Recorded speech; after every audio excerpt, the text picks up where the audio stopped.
think Tevez going to Juventus, what a coup that was for me. I mean, on a head-to-head battle, Atletico Madrid can do more damage to Barcelona than the other way around.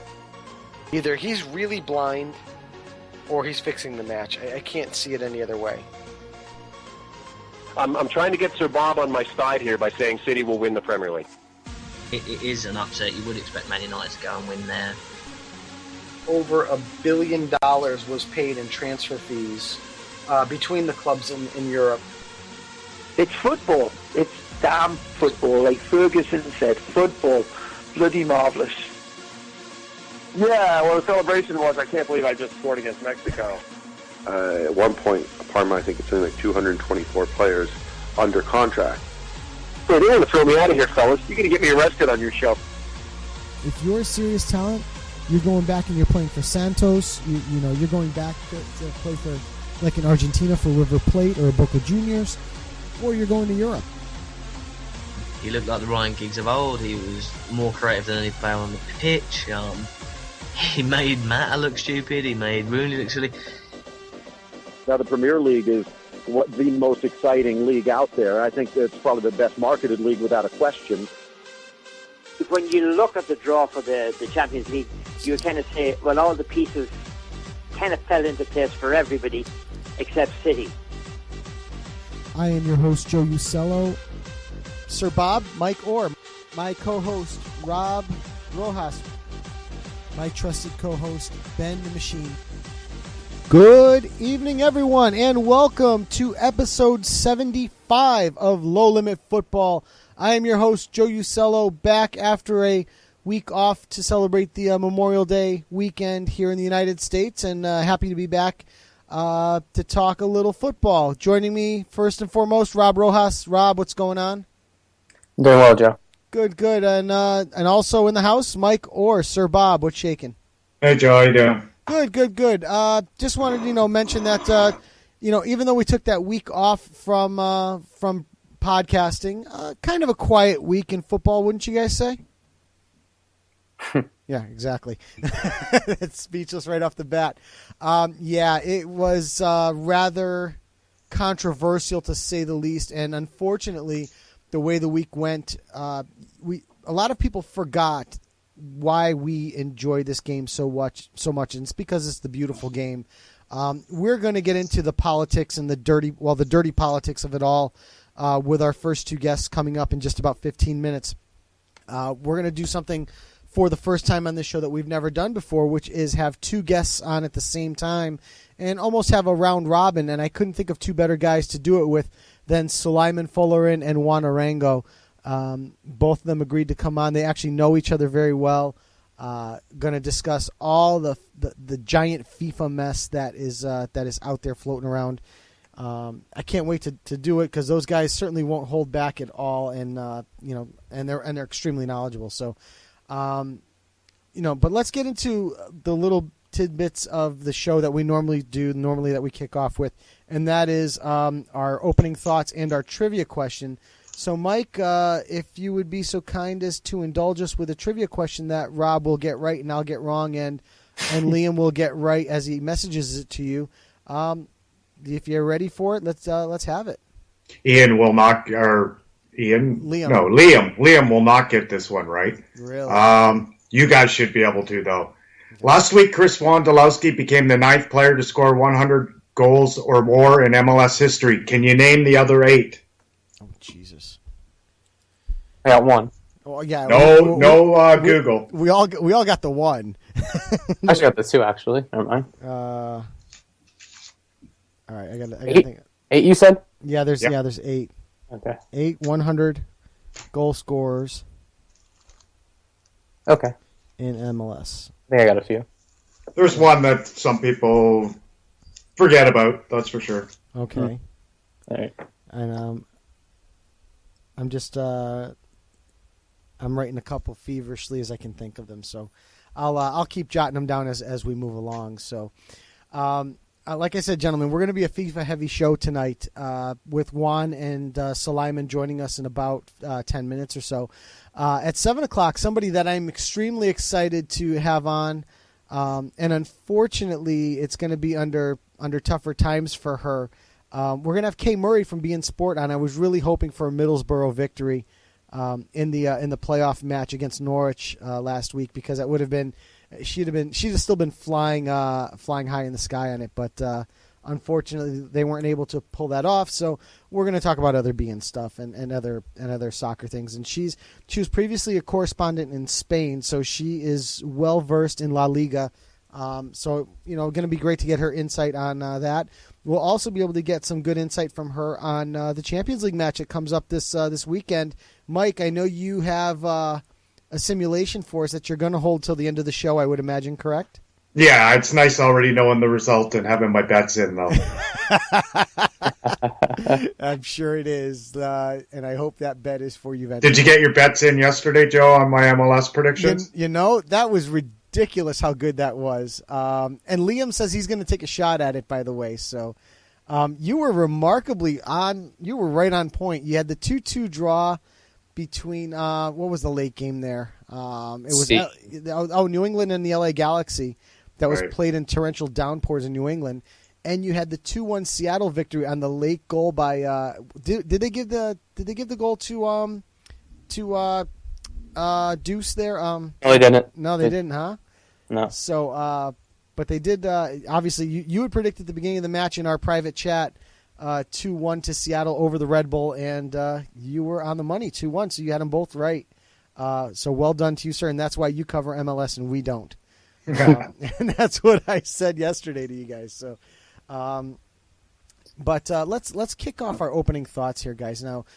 And we just want to take a minute or two, and we'll go through each league. But we've closed out the season in Europe. We have really one game left in Europe, which is the Champions League final coming up on Saturday between Juventus and Barcelona. But we want to talk about each individual league, the 5 leagues that we cover.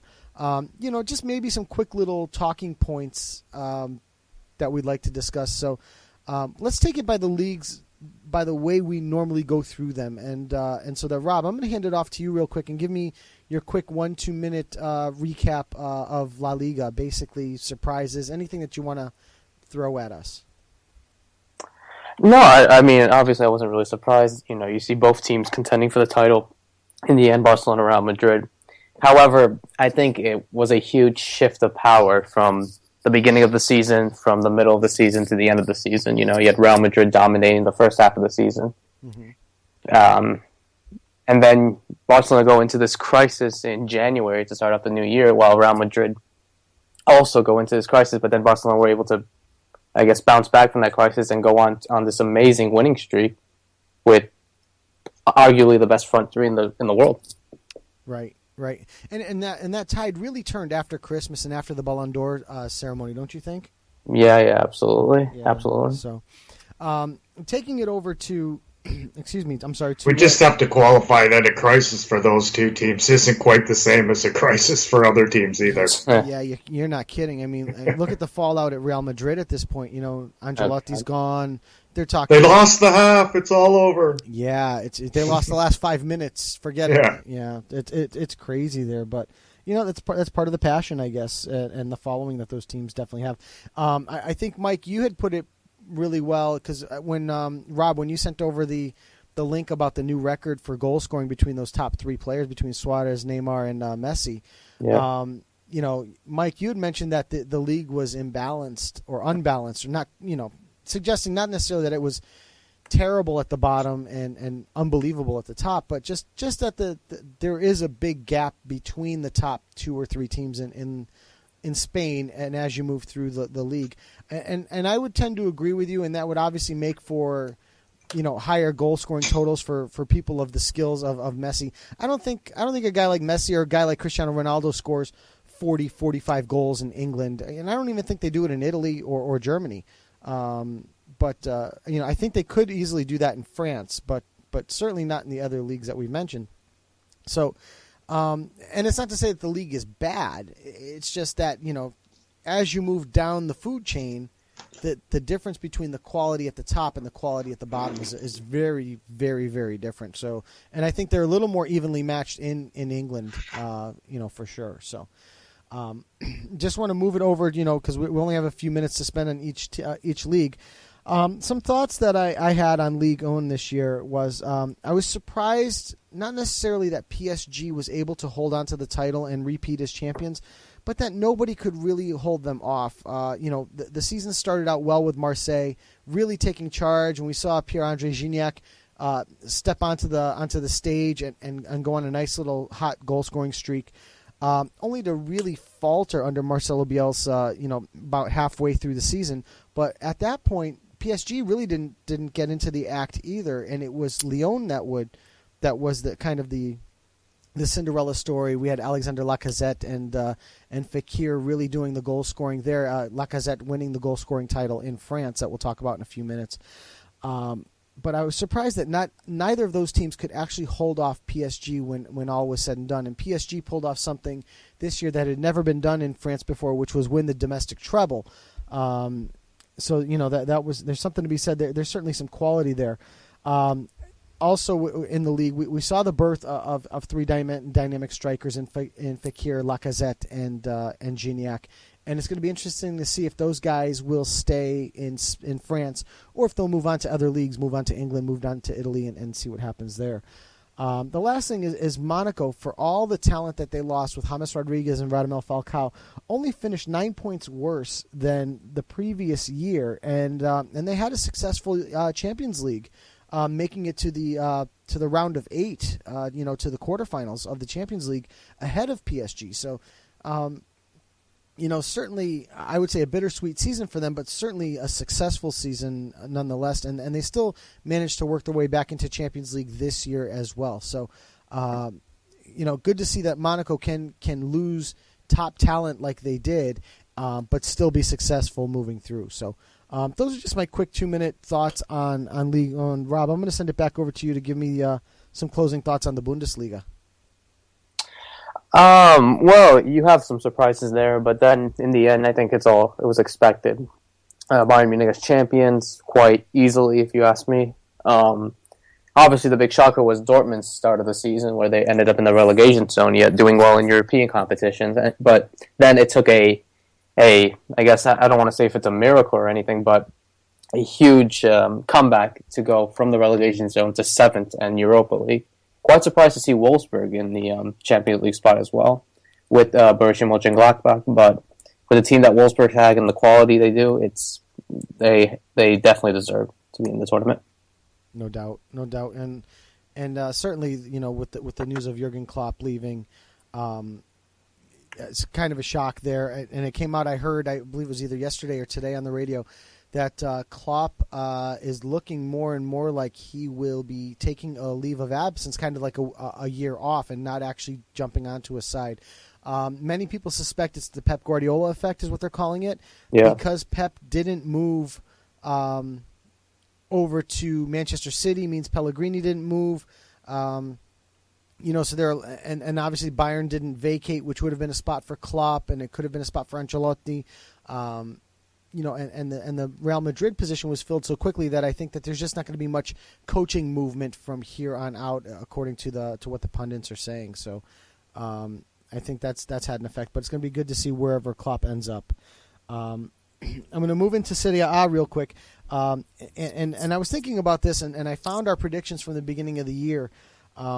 If we came on the air in September and I said to you Juventus was going to finish 15 points worse than what they finished in the previous year, you'd have thought that they were basically going to they could have even gotten eliminated from Champions League play. But it's not the case. They locked it up in early March, like we had all suspected, because Roma also finished 15 points worse than they did last year. So it looked like a little more parity came to the league overall. I think Parma's destruction or self-destruction was certainly the talk of the league, where we basically had a team that is going to be, was relegated well into the season. We even looked back at our predictions for relegation, and nowhere did we ever even imagine Parma, who was basically finished in a Europa position last year, we were ever talking about them. So I think they were probably the biggest story of the Serie A season. Surely you just, Joe. You already had the table before the season started, right? I knew you were going to say something about it. But the last thing I do want to mention is congratulations to Luca Toni, 38 years old, capocannoniere, making all his... True with Mauro Icardi, but still going to be a trophy on his mantle case, and he's 38 years old, guys. I mean, it's such a fantastic story, doing it for Hellas Verona, and doing it by scoring 2 goals this weekend against Juventus to get it done. So certainly it's an amazing story, and it's fantastic to see. So, Mike, I'm going to throw it over to you quickly before we get the boys in here to have our FIFA discussion. Give me your closing thoughts on the Premier League. Okay, Joe, I got a few thoughts, and then I'll just mention a few names to close it. Who can forget Frank Lampard's late goal against Chelsea in September and his reaction afterwards? He didn't know how to react. I thought that was a beautiful moment. Mm-hmm. Southampton defying all the odds. They were supposed to be in a relegation battle, but were actually closer to winning the title than they were to going down. They finished 7th.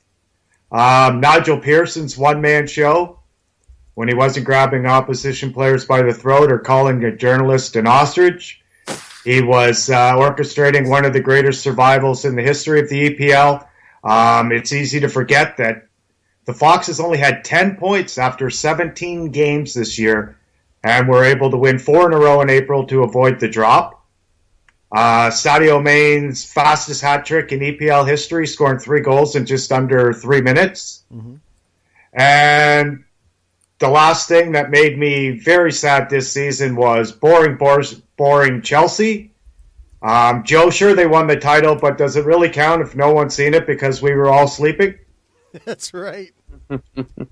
And just a few names I'll mention. Harry Kane, Alexis Sanchez, Diego Costa, Graziano Pali on the highs, and a couple of lows, Radamel Falcao, Angel Di Maria. And a few quick mentions to Ronald Koeman, Gary Monk, and Alan Pardew. That's the my opening thoughts, Joe. The opening thoughts for the close of the Premier League season. So, gentlemen, I just want to interrupt our opening thoughts segment to introduce on the show for the first time. We're going to have 2 guests at the same time. We have joining us Sulaiman Folarin and Juan Arango. Gentlemen, how are you tonight? I'm doing great. Good, man. Good. Over here on South Beach over a Slice Hangout. You always make us jealous when you come on this show, Juan. This is not cool. So yeah, well, it just sucks to be me. You know? I guess it does. That's why you left Connecticut. Yeah, right. Yeah, Bristol was way too exciting for him. Yeah, man. Yeah, the duck races and lake compounds, man. I mean, who can beat that? You know what, though, guys? I used to live in Connecticut as Juan too, but if ESPN comes around knocking again and the zeros at the end of the contract is right, Juan will leave South Beach in a heartbeat, and so would I. I don't know. No, actually I wouldn't. I just get a plane and go up every weekend. I was gonna say at that point there's enough zeros, right? So that's true too. That's true too. So, but I mean, because if we look at guys like what's his name, Craig Burley, you can tell that he's obviously angry all the time. He pouts on ESPN FC, if he has to live in Connecticut. But then again, the money has to be right. If not, why would he stay in Connecticut? But Sly, if there's a bright side, you can go skiing at ESPN's parking lot with all the snow that they gather up. That is true. I'm so sick of snow. So, gentlemen, I had opened the show and I said it was kind of a quiet week at FIFA. I would think it was kind of business as usual. Quiet? Have you seen the story about Jerome Valke? I haven't heard about a story of Jerome Valke. Go ahead, Simon.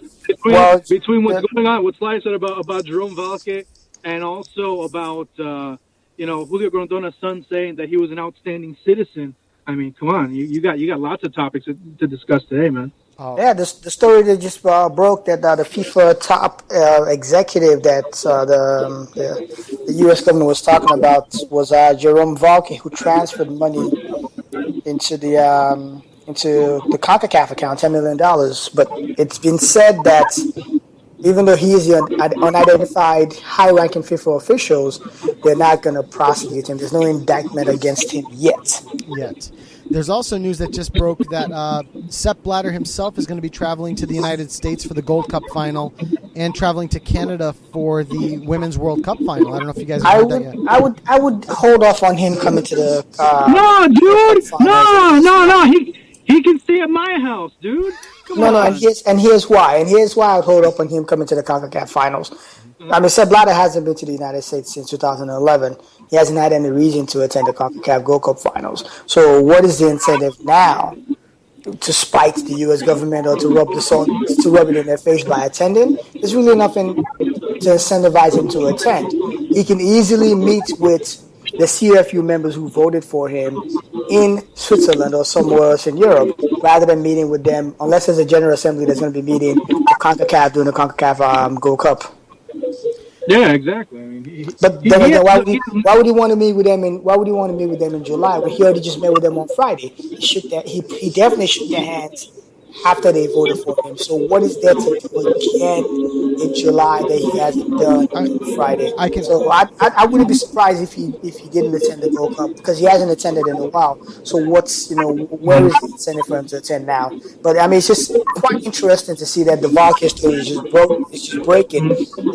I mean, he is Blatter's number 2. He's the Secretary General of FIFA. You're looking at a very high-ranking FIFA member, and it's just, I mean, even though they said he hasn't been charged of or accused of any wrongdoing, it just goes to show you, just how corrupt FIFA is. And I mean, don't get me wrong, I'm not saying FIFA are outstanding citizens or anything in that shape or form, but it just in some shape or form looks like there's some attack on FIFA. Because let me step back a little bit and look at it from this perspective, and I know a lot of people are not going to be happy about this. Let's put it out there real quick. I do a lot of work for beIN Sports in Miami, and beIN Sports is owned by the Qatari group, right? Yeah, that's right. Now, Qatar got the rights to host the World Cup in 2022, ahead of the United States. Well, FIFA could easily have said that Qatar is hosting the World Cup because we want to open the doors of football to the Middle East. Because what is the motto of FIFA? For the love of the game. FIFA has successfully opened football to areas where even presidents haven't been able to settle things. Football has been, the one lingua that people can understand in those areas. So it could have been an easy sell to say sending football to the Middle East with Qatar as host is our way of growing football in the Middle East. And sending football to Russia is our way of growing football and showing love to the Eastern Bloc, because Russia is as close to the Eastern Bloc of Europe as you would come. Correct? That's right. Most Americans seem to quickly forget that FIFA gave us the rights to host the World Cup in 1988 in order to grow football in this side of the world. I have a quote from a BBC that said, FIFA had sold out again to the mighty dollar. What do the Americans know about football, real football? Something they even know, still don't even know.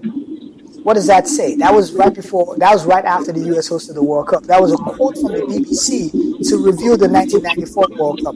We had the rights in 1988. And when we had the rights, there wasn't a functioning league in America. The promise was that the league would start by 1994. The league didn't start until 1996. By FIFA bringing the World Cup to the United States, we've seen the benefit. If not for that, there wouldn't be a podcast as we are on today talking about soccer. So it's more like people are angry, and it's based on convenience. Because if we had gotten the right to the 2022 World Cup, would people be this angry about FIFA? Because the quote I just read you was from 1994. FIFA has sold out to the mighty dollar. That was 1994, and we had an uproar by people last week like it just started happening yesterday. This is something that's been happening forever in FIFA. So I'm not saying it's right. I'm not saying it's justifiable. But people are all of a sudden angry based on convenience. And we're all of a sudden now complaining about Qatar being human rights violations. Did we think that the Qataris of a country of less than 5 million were the ones building all those wonderful 6-star hotels that a lot of Americans and people from the West go to visit in Qatar, staying? We thought they were built by Americans. All of a sudden now we're angry. I mean, it just seems like there's some sense of hypocrisy, and there's a smidgen of hypocrisy, and then there's this talk about once the Swiss are done with their probe, maybe they'll pass the World Cup rights to to England and the US, who everybody feels were the rightful owners. There's no such thing as being a rightful owner to anything. You know, I'm not saying the executive members of FIFA who gave those World Cup rights to Russia and Qatar were right in what they did, but FIFA has its rules. I mean, if you watch the BBC Panorama before the voting and also after, you would see that FIFA had certain things that they asked countries to do, and some countries, acquiesce. Other countries decide that they won't. You know, it's something that they can do. So it's a really important sport that people are willing to do certain things for, and other people are willing not to. I mean, I know it's a topic that we're going to get deeper into, obviously, because it's a big enough topic. But I just wanted to open with that so people realize that by FIFA sending the World Cup to us in 1988, we didn't even have a functioning league. There was not a league in this country at all. Yeah, the English, that is now all of a sudden in uproar, along with us, were in uproar in '94 that FIFA had sold out to the almighty dollar. The only thing I would offer against that is that traditionally the United States has had a I don't want to call it a soccer tradition, but they do have a history. They have competed in previous World Cups. And I believe even beating England in one of the previous World Cups. But Qatar has never had any presence on the soccer globe. And so what has that got to do with anything about hosting the World Cup? No, it's about the growth of the game. It's not about who has won many World Cups. If it's about who has won many World Cups, then Brazil, Germany, Italy, and all the big powerhouses should be hosting every World Cup every time. We should never have the World Cup in South Africa. We should never have the World Cup in any small country that has what it takes to host the World Cup. You know, it should only go to only the big countries that have ever won the World Cup. It should never, because that is why the game of football is growing the way it is. We're watching the Under-20 World Cups right now in New Zealand, and we're seeing how New Zealand, a country of rugby, is rallying around football. That is the growth of that sport for you. No, but I think the question... I'll even jump in on another aspect. Piggybacking on what Sly was saying. You can go back to 1972 and start looking at what happened with the 1986 World Cup, which ended up going to Mexico. But first of all, it was given to Colombia. That's right. Colombia. Colombia had no imprint. Yeah. Colombia was supposed to host the 1986 World Cup. They were. But Betancourt, who was the president of Colombia back then, in 1984, 1985, decided to say, you know what, we don't have the infrastructure, so we're not doing the World Cup. This all happened especially because there were more private interests, more federation interests involved compared to what Sly's talking about. I mean, he's talking more about about selling out to the almighty dollar and everything else. But then if you look at Colombia's case back in the 70s, they had 12 years to get things started, and they never did. And then the big excuse was, well, we have to fix our infrastructure. We have to put that money that we're going to invest in the World Cup, invest it in education, invest it in housing, invest in other things. And here, we're hearing about this from 1984, and it's 2015, and those same monies never appeared in any of those types of infrastructure that were being looked at within that country. So, yeah, there are certain countries. Right now, based on the demands that FIFA put on a host nation, there's about maybe 7, maybe 6 countries in the world that could host, viably speaking, a World Cup. I mean, I don't see anything outside of 6 or 7 countries that can really host a World Cup if you look at it from that perspective. Yep. Yeah, it's because a lot of countries don't make money. It's a money loss for a lot of countries when it comes to the World Cup. And don't get me wrong, Joe. I mean, I want to see the World Cup in the U.S. because it also continues to help strengthen and grow the game. Right. But for the World Cup going to Qatar or Russia, I don't have a problem with it. I might have a problem with the way it went there, but if it's sold to me as it's the growth of this game, for this game to continue to grow as the number 1 sport in the world, I don't have a problem with that in any shape or form at all. Right. I do have something I want to focus on, but I don't want to lose Rob. I know Rob is waiting in the wings as well. Rob, what do you want to add to this? Yeah, no, I mean, I agree with Sulaiman. I agree with Juan. It's a situation that's been happening for years now. You know, it shouldn't be something new. Right. You know, in terms of the before I move into some other stuff, in terms of where it was awarded to Russia and Qatar, I think a lot of people are focused on the fact that there are human rights issues that go along with those countries. Obviously big enough that ESPN is doing full-blown television shows on them. I can understand the growing the game concept and aspect. But wouldn't it have been better to maybe have it in another African country? Maybe have it in a place like Nigeria is a bad example, because Nigeria is a place that they are becoming soccer rich in terms of quality. But maybe taking one of the smaller African sides that we saw, like Equatorial Guinea, who we saw play very well. But Equatorial Guinea doesn't have the infrastructure to host a World Cup. Equatorial Guinea barely had the infrastructure to host the African Cup of Nations. Not to stop you in your tracks on that, but the reason why South Africa got the rights to host the World Cup was because of another issue we had in 2000 that America and England are complaining about in 2011. We had that problem in Africa in 2000. Germany got the rights to host the 2006 World Cup because a man from New Zealand, Mr. Dempsey, decided not to vote for South Africa, the country that he should have voted for, which would have made it a tie between South Africa and Germany. And the deciding vote would have gone to Sepp Blatter, who was in support of South Africa hosting the World Cup because he wanted to see a World Cup in Africa. He felt like it was about time that South Africa had a vote. This is before we started hearing about this whole $10 million bribery scandal that got South Africa in the 2010 World Cup. Because of that, FIFA had to institute that the next two World Cups in 2010 and 2014 would be bids on a regional basis. That is, the region of Africa would get the rights to host a World Cup, and the region of South America would get the rights to host a World Cup. Because if those regions keep going up against Europe, they would never get the World Cup. Right. So we've had this before, but all of a sudden, like I said, all of a sudden people are only all of a sudden angry based on convenience, because this was an issue in 2000. It's not the first time we've had this before. This man in 2000 from New Zealand all of a sudden said he wasn't voting. The agreement where he was going to vote for South Africa, all of a sudden he just decided, I'm not voting. Why? Because the Germans had gotten to him. They had gotten to his prime minister.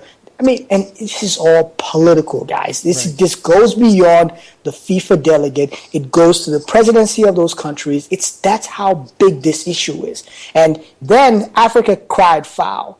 Then Issa Hayatou ran against Sepp Blatter 2 years later. He only got 56 votes in the entirety of the FIFA Congress because Europe barely voted for him. And he used that as a platform to get something for Africa. But nobody talked about that then. Now people are really talking about it now because it's, everything's all about proximity and it's when it's relevant to you. What about the idea of co-host like Korea and Japan did in 2002? It was logistically a nightmare in 2002. The co-host in the World Cup was a logistic nightmare that I don't think FIFA will ever do again. It's not something that they will ever have again. It started with the Euros in 2000, and it was easy because Belgium and the Netherlands were really close to each other, so it was an easy drive into those countries instead of flying in some cases. But in Japan and Korea, you're looking at long flights in some parts of Japan and certain parts of Korea. It's not something that FIFA would want to do again because it was logistically, it was almost a nightmare for them. Yeah, and it's not going to happen in 2030 either. With all the talk that they were talking about Uruguay and Argentina doing it together, it's not going to happen because if you've been in Buenos Aires or you've been in Montevideo, the main source of transport from one capital to another is by ferry. How you can have millions of fans being transported. Argentina and none of them, like Sly said, nobody in South America has the infrastructure. Not even Brazil. And me being there, I can tell you they did not have the infrastructure in place to be able to host the World Cup. And although they did do it, you could say that there were some issues as far as transportation was concerned. But Wando, to give credit to Brazil, even though they didn't have everything ready up until the day of the World Cup, which I thought was kind of a little bit disappointing, to give credit to Brazil, it was good to see the World Cup in South America. The last time I saw a World Cup in South America was all the way back in 1978. That's a long time to have a World Cup go to a continent that has a rich quality of football. It shouldn't always rotate around the big boys. And what that World Cup did for Brazil and what it's done for South Africa is upgrade their infrastructure, not just football-wise, but also transportation-wise. Actually, it hasn't, because... No, they have new stadiums. They at least have new stadiums. But they're all white elephants now. Well, they're not all of them. There's some of those stadiums that will be used. Also remember, the Olympics is coming up in 2 years. Yeah, but that's only in Rio, and you already have infrastructure in cities like Belo Horizonte as well as Sao Paulo. But you look at the Arena Pantanal. Just a few months ago, it got set on fire. It was actually completely demolished and rebuilt. So I mean, you spent pretty much an extra amount of money for a stadium that you're not using. You're seeing stadiums like the Arena Amazonia that's being used for pretty much anything, convention or even parking in spaces like that. So you start looking and you start seeing that Brazil, add to the fact that Brazil is now in the middle of a recession, the World Cup did nothing because everything that FIFA earned, they took it. There's no taxes that FIFA earned. That FIFA paid in Brazil. That's another thing that's pissing a lot of people off. That's a great point. A lot of people don't realize that FIFA gets paid up front. FIFA, they get the tax haven. They get paid up front. So whether that country makes money or not, FIFA gets paid. Most people don't realize that part. They just think that the World Cup comes to your country. No. FIFA gets their money ahead of time. They're good. They're good before the World Cup even kicks off. They will make sure that they are rich and they get paid. And the World Cup is a salivating tournament. Countries want to host the World Cup. Presidents want to touch the World Cup. These are men who were kids at some point in time. Saw Edson Arantes do Nascimento play the game, Diego Maradona, and all of a sudden you thrust that trophy in their hand and you think they don't want to have it in their country? Come on, guys, let's be realistic. Yeah, I want to bring it back just a little bit, and I want to talk about the choices of who's hosting in 2018 and 2022.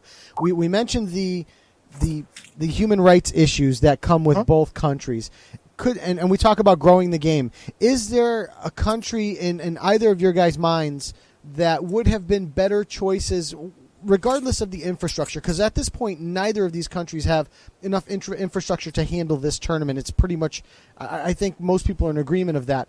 I think Russia has what it takes to handle 2018. It might not. Look, at the end of the day, infrastructure is relative. I was at the African Cup of Nations a couple of years ago in Ghana, and the person I was with was complaining about, he was from England, complaining about the speed of the internet, how it was too slow, this was that. And I said, you know what, to the average Ghanaian, this is fast. Yeah. To them, this is quality.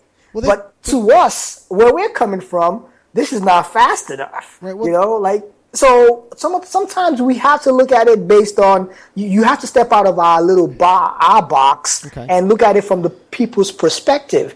Like Juan said, to the average Brazilian, they can get from point A to point B at a certain amount of time. To us, we a lot quicker. Right. So when we're in their country, they need to upgrade their stuff. Well, if they upgrade it, who's going to use it? Can they afford to pay for it? Right. Those are all the things that we have to put into consideration, the affordability, because after the World Cup is gone after 4 weeks, who else is going back to those countries? Right. It's not as if all of a sudden that country is all of a sudden a tourist haven. Oh, I have to go back there for another 6 months. I have to go there every year for the next 10 years. No. People don't go.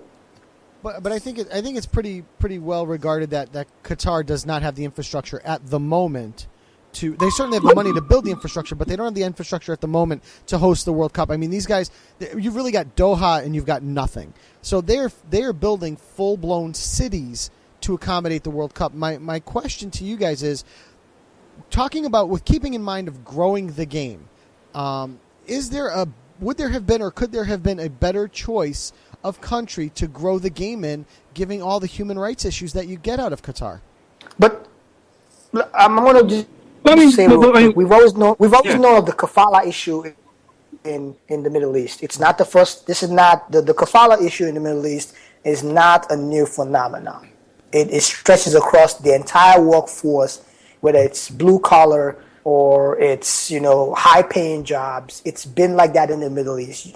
I can work for Joe, but if I want to switch from working for Joe to work with Juan, I have to leave the country, and then Juan has to apply for me for a work visa to bring me in, and, Joe can hold on to my passport depending on what country I come from. Yes, that happens in the Middle East. That's always been part of the system. We saw that with a football player from France who was stuck in the Middle East for a long time. It's a part of who they are. I'm not saying it's the perfect system, but that's a part of who they are. FIFA knew that before they gave them the World Cup rights. Michel Platini voted for Qatar based on what Nicolas Sarkozy, then leader of France, told him to do. And then his son became, a head of a marketing company in Qatar. So all these things were done, obviously, to rub your palms and take care of each other. But they did that knowing fully well what the outcome was. Could they have given the World Cup to another country in the Middle East? Probably UAE. I saw them host the Under-20 in 2013. They did a fantastic job. Maybe not big enough, but maybe Saudi Arabia. But those countries were not bidding for the World Cup. So I guess the reality is we're where we are, but this is the outcome of people lobbying. I'm going to use that word loosely because we see a lot of lobbying in the U.S. as well, too. People lobbying and getting what they want.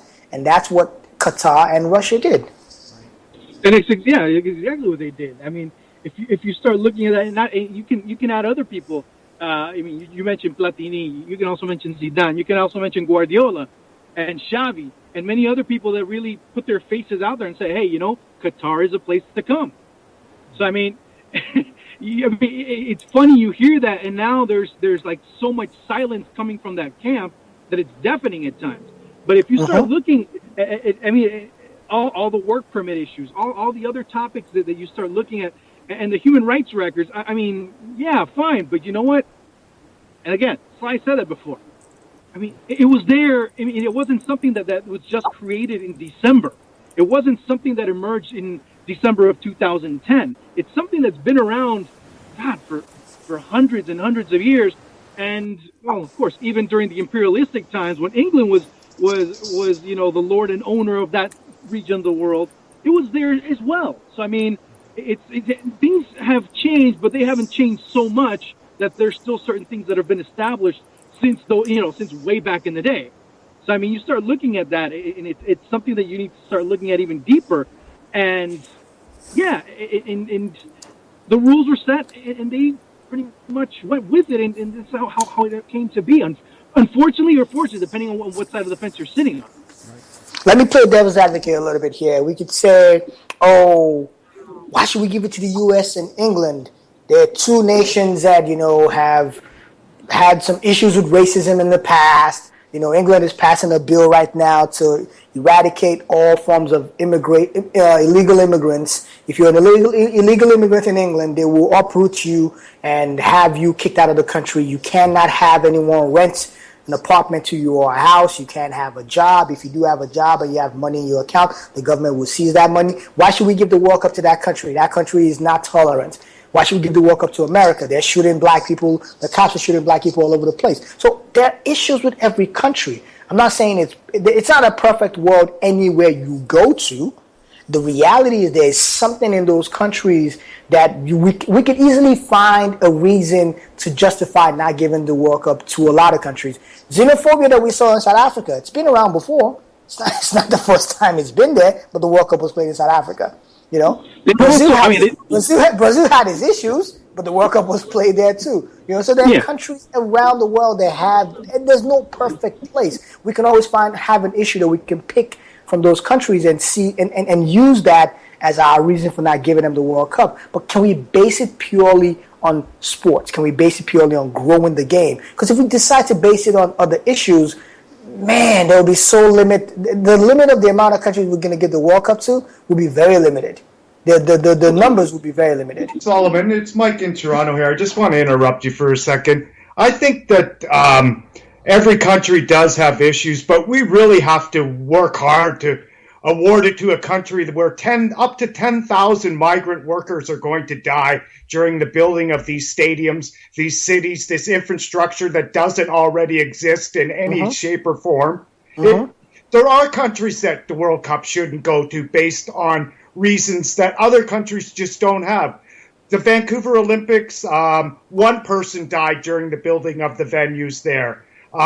Even Russia, there's only 18 people right now, which is still far too many, don't get me wrong, that have died during the building of the stadiums there. And that World Cup is going to take place 4 years before Qatar. We're up to 10,000. It's not even statistically possible what's happening there. It's happening. But you know what's funny though?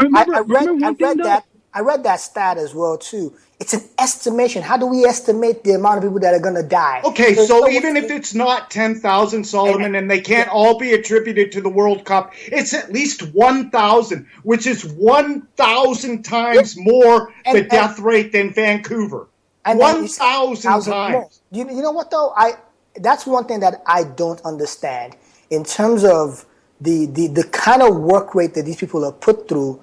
You know, because Qatar feels the need to get these things done a lot quicker than necessary. They don't have the workforce in their own country, so they've had to export. I'm not making an excuse for them. And that should be a reason not to give them the World Cup in the first place. They don't. Not only do they not have the infrastructure, they don't even have the. We're talking a country of 1.8 million people, of which only 300,000 are Qatari citizens. The rest are expatriates. Now, how are we growing the game in a country like Qatar of 1.8 million people? Surely there's 20 other countries throughout the world where the game would be. We're not going to get Qatar. We're going to game in the Middle East. Okay, but surely there's even countries in the Middle East where I gave you examples, but Saudi Arabia and UAE would have been a perfect example because they hosted. Perhaps there's some regions in the world that just don't deserve the World Cup based on not even human rights, how do we justify deserving of hosting a competition? Who are we to justify that? Oh, you deserve it and you don't. Okay, well, how about it at least goes into a country where it's typically held in the summer, where the temperature where people aren't going to drop dead. Here's the thing, though. If you give FIFA, I don't know, a $1 kajillion, let's be Dr. Evil for a second, okay? They're willing and able and capable and desiring to be able to put the World Cup in the North Pole for all they care. So, a solution that I thought of. My big beef here is that, is there a criteria that is a true criteria I'm talking about? You know, a country that can do A, B, C, D, E, F, G, go all the way down the list. Those criteria always tend to change depending on who's there. Exactly. So the problem is it's not who's deserving within a set of criteria which no one knows what it is exactly. Thank you. Because the question is, what are the criteria for hosting the World Cup? I think the biggest criteria is, do you have the facilities? Not a lot of countries have those facilities. Some countries already do. Some countries have to, invent those wheels. In Qatar, they're having to invent the wheels. And trust me, I completely agree with you in terms of the numbers of the people in the country and the terms of the expatriates. But if you understand the Middle East and that region very well, that World Cup is not just a Qatar World Cup. It's a Middle East World Cup. It's considered a Middle East World Cup. They're looking at it as this is our opportunity to shine. This is our opportunity for the rest of the world to see what we're capable of doing. Let me piggyback off what you said about having the World Cup in the heat in Qatar in the summer. We've been told, I'm from Nigeria originally, but I'm an American now because I've been here almost 15, 16 years. We've been told to move the African Cup of Nations from January to the summer. Oh, it affects the Premier League, especially by the Premier League managers. It affects the Premier League. It affects our players' ability to be able to perform because they're gone for a month, yada, yada, yada, yada. Well, the English, who visit Africa a lot during the summer, will not visit Africa during the Sahara during the summer because in certain parts of Africa, it's exceptionally hot. In certain parts of Africa, it rains during that period. So aesthetically, it's not even pleasing or beautiful to watch because it's constantly raining. But when it's exceptionally hot, you wouldn't visit, but you want us to play the tournament when you don't even want to visit on a safari just to come around and see animals, but you feel it's convenient for people to play. So it goes back to my point of convenience, people getting angry based on convenience. We've always known that Qatar is a country that's hot in the summer. We've always known they had the kafala system. We've always known that they have more expatriates in certain parts of the Middle East than people in those countries. But now, when the World Cup has finally gone there, people are all of a sudden angry. Right. Absolutely. Yeah, I'm angry. Yeah, I'm definitely angry. Hold on. Here's the thing, though. There's another thing. It's not even about heat. It's not even about cold. There's certain areas of the world that the contamination is so high, it doesn't matter. Oh, let's go play. Hey, look where the Beijing Olympics took place, okay, in 2008, one of the most contaminated cities in the world. And, oh, well, you know, it was an issue for a little bit, but, you know, okay, well, it's the athletes, you know. You didn't see FIFA screaming to high heaven saying, you know what? No, my athletes, my football players cannot play in Olympic or can't participate in Olympic games in a city with such contamination. Chile right now in Copa America, one of the Temuco, which is one of the host cities for the Copa America, they just had an emergency for contamination just a couple of days ago. Santiago is one of the most contaminated cities in all of South America, but yet it's okay to play there, right? Okay, so but I'm not the one who chose to put there. I actually disagree. It's not okay to play in these places, but I don't have a say in where they're played. My solution would be that we pick 8 countries, perhaps even one from every continent, and that's it. And they rotate on that basis. Every 8 years, you get a World Cup in that continent, and that's just the way it is.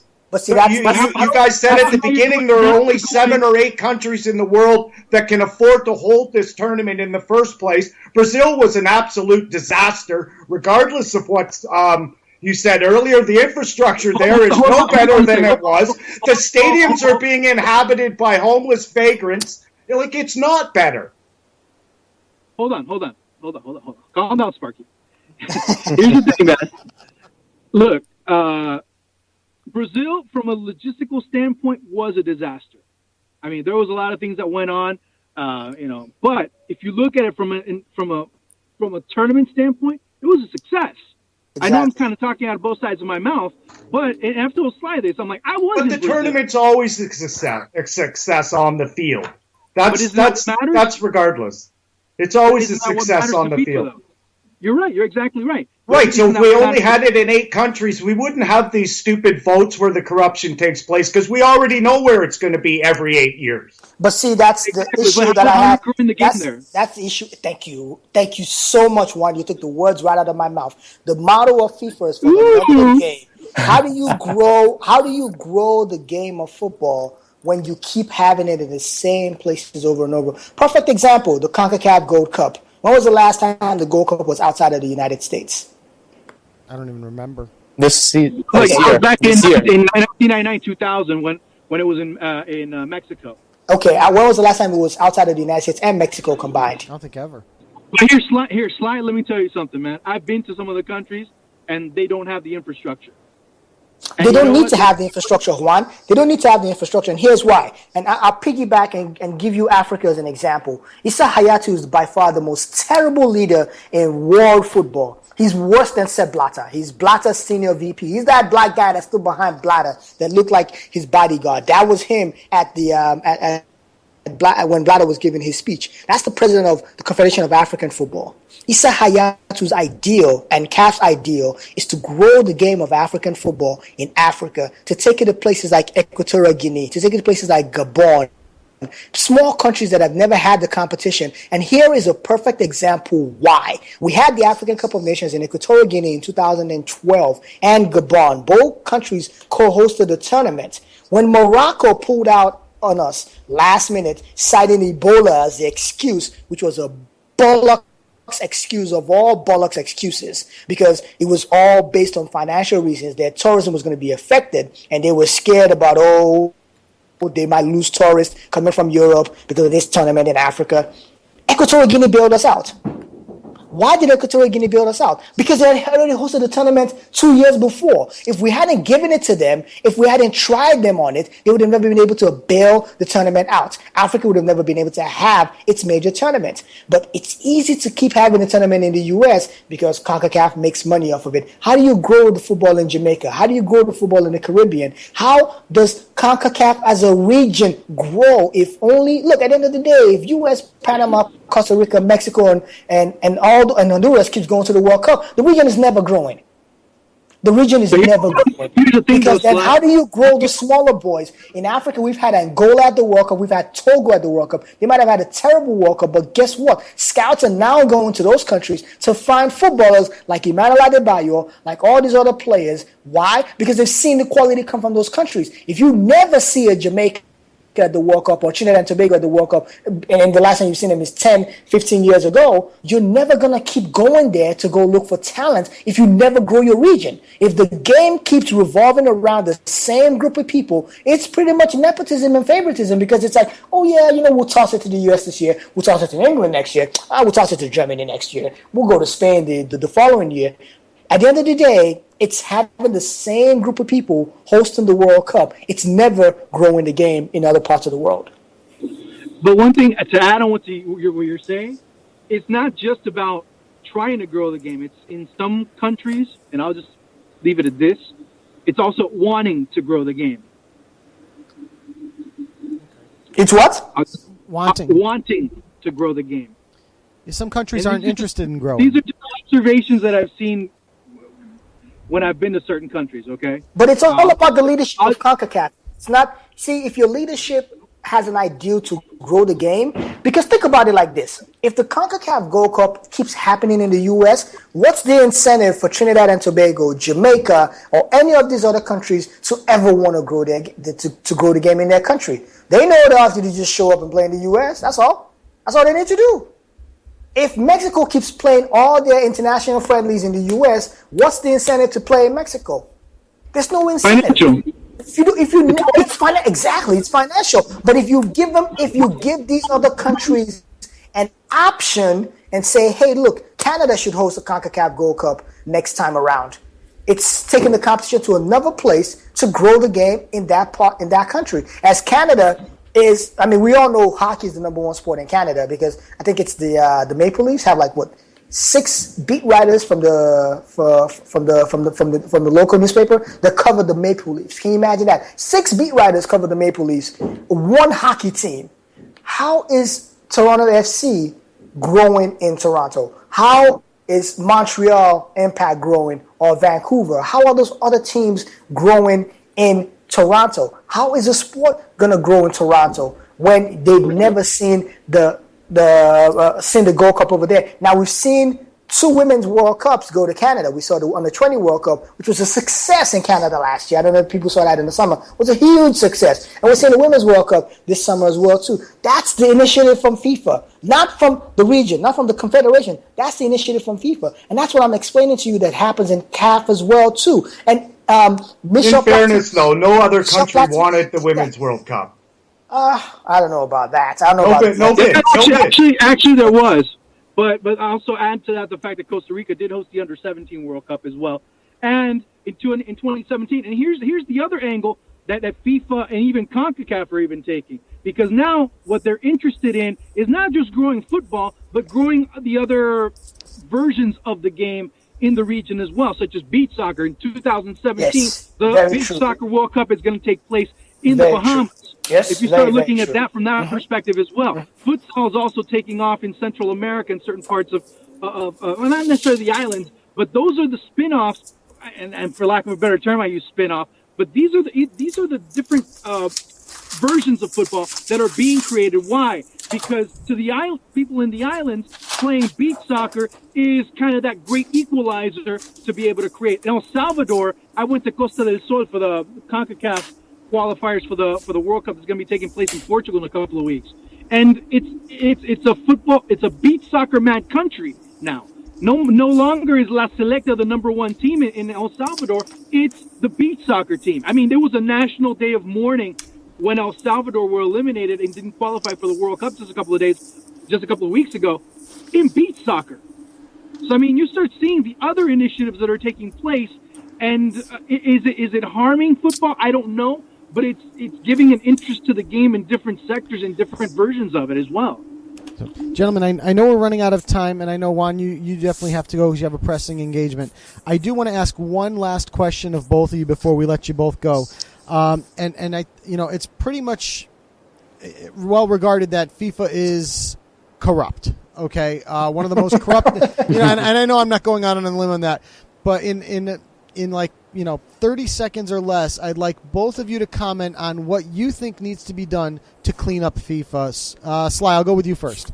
There's a lot that needs to be done to clean up FIFA. I think sponsors need to draw a line in the sand, and also broadcast rights holders need to draw a line in the sand. It's not going to come from the 209 delegates, because those 209 individuals are semi-corrupt in some cases and totally corrupt in other cases. We saw how UEFA was fragmented and divided. I mean, they had huffed and puffed about not attending the Congress. Then they attended and said they would, do something if Blatter was elected. I'm waiting to see what they're going to do next, because England is saying one thing, the rest of FIFA is not really supporting. So the rest of UEFA is not really supporting England on another. So it has to come from the sponsors and the rights, the rights holders, and that's going to be a tough ask, because you're looking at a lot of rights holders who want to have the World Cup. Okay, Juan, how about you? From my perspective, I mean, you got to pretty much start from scratch all over again. I mean, you really have to start looking at the infrastructure that's been established. I mean, you got to really go back to the drawing board as far as, again, criteria. What is it you're looking for? That's what we need to look at as far as these hosting bids are concerned. As far as you start looking at, sponsors, they're the ones that pressure. It's not. Do you honestly think that Sepp Blatter or the late Julio Grondona or any of the African executives are on Twitter and see these hashtags? Do you think they really care? No, it doesn't matter to them, dude. Right. I mean, these guys don't give a shit about the what Sly and I are tweeting on Twitter, what we're talking about in these podcasts. You hit them in the wallet, that's when they start trying to make a difference. Yep. Yeah. Hit someone. That's where it matters the most. That's where it matters the most. Hit someone in the pocket, and then you see change. But let me ask though, what are the 7 to 8 countries that we will feel like can host the World Cup realistically? Let me kind of get a sense of who are these 7 to 8 World Cup that we want, countries that we want to rotate it around. I can rattle them off. Obviously, the big 5 in Europe with Germany, Spain, France, Italy, England, the United States, Mexico. That's 7. I think you might be able to add obviously Brazil. I think Canada. Canada. So those. That's the short list. But you already said Canada doesn't have a football history, so why should we take it to Canada? So we could take it off the list. It goes back to the point of trying to grow the game. And Italy is broke. So is Spain. Right. I mean, we're looking at 2 countries. And after that, Italy stadiums are pretty much dilapidated. Italy stadiums are antiquated. Yeah, they're using stadiums from way back in 1990 that we remember from the World Cup. So Italy and Spain, right there, boom, they're knocked out of the equation. They can't afford to host the World Cup. They don't have the money to host the World Cup. They don't have the money to host the World Cup, but I do think they do have the transportation systems in place where they might have the transportation, but they don't have the financial. Because at the end of the day, World Cup is all about financial. You don't have the stadiums. True. You can have the infrastructure, which is transportation, getting around the hotels, but you don't have the stadiums. Who wants to go watch? I spoke to was Michel Salgado, and he told me that San Siro has a freaking 1 bathroom in the away team's locker room, and it's not even a bathroom. It's not even a real toilet. It's a hole in the ground. That's on purpose. I'll just quickly add Australia and Japan to that list. Australia and Japan, yes, that would be other countries. But Australia has no history. Exactly. Right, but they're developing. No history. No, I agree. No, but we were talking about countries that can actually afford to hold this World Cup. But you also mentioned history, and also countries who, because you also mentioned countries that, have history with football, countries that, have some say. Australia doesn't have one, Right. And why would we want to take the World Cup all the way out to Japan, not take it out to China? Those are regions we've never explored before. True. I mean, you guys are right. I mean, Australia has hosted a Rugby World Cup. They've also hosted a Cricket World Cup. But, I mean, again, but they do have, obviously, they have a rugby history, and they obviously have a cricket history. But football, and again, take it as being devil's advocates here. But yeah, if you're looking from strictly economical, Australia's there. Mm-hmm. Right. No, I agree. Gentlemen, I want to thank you both for joining us tonight. A fantastic, fantastic discussion. Certainly met all expectations.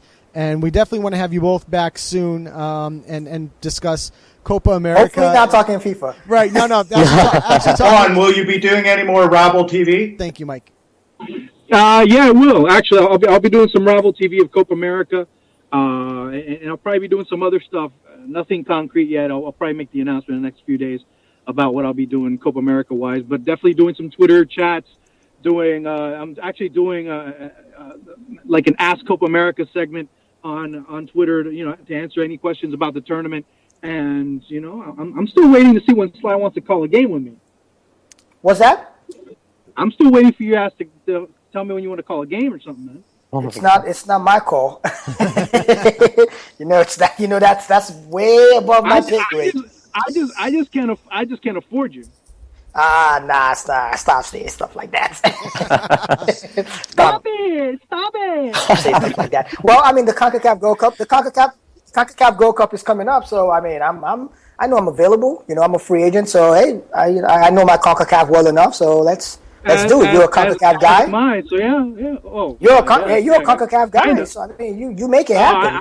You have me on speed dial. You have me on Twitter, Instagram, Facebook, phone call, Skype now. You name it, DM.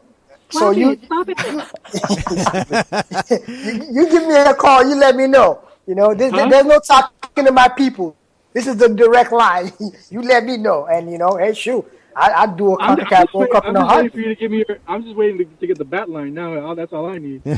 This is a fun conversation, guys. But the reality is, though, FIFA is not only corrupt. FIFA is a disease, for lack of a better term. And UEFA pulling out of FIFA is not going to solve anything. It's just going to ostracize them, alienate them, and same thing with the U.S. Pulling out of FIFA is not going to change the way a lot of those 209 delegates think. And a lot of them are from smaller countries. Their mentality, this is not the United Nations, this is FIFA. Every vote counts. Our vote is important. You have to cater to us. There's a saying where I'm from. If you want to find out if a fish is bad, you smell the head.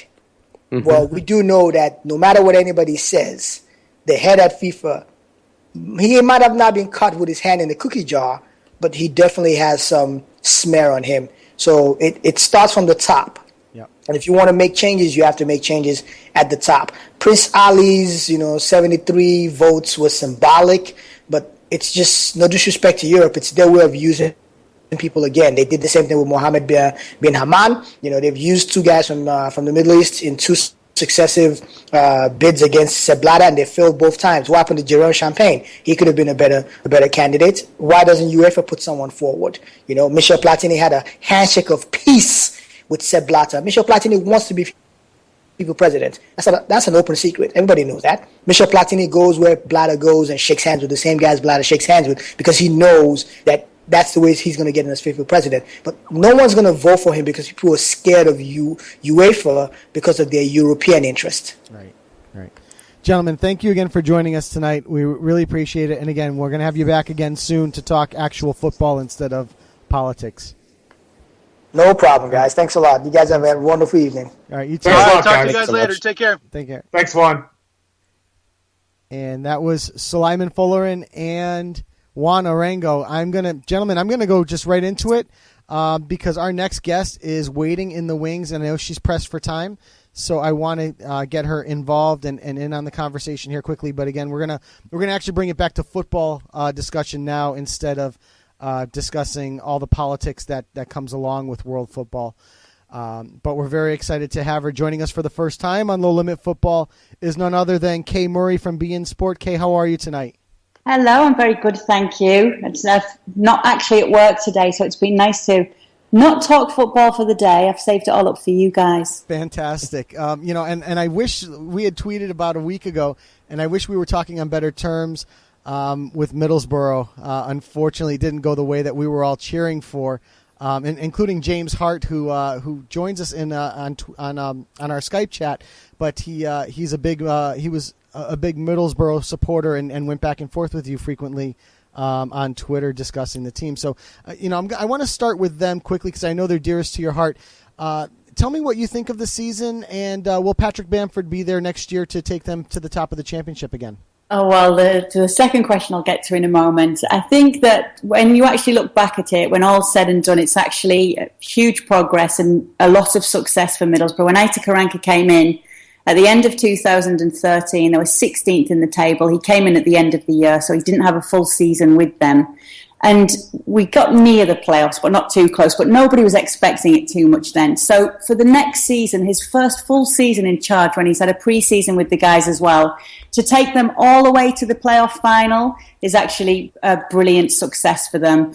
And the chairman, Steve Gibson, the best chairman in football, I have to say, maybe I'm a little biased, he and Karanka had said that to make promotion by 2016 means that they are on course, as that was the plan.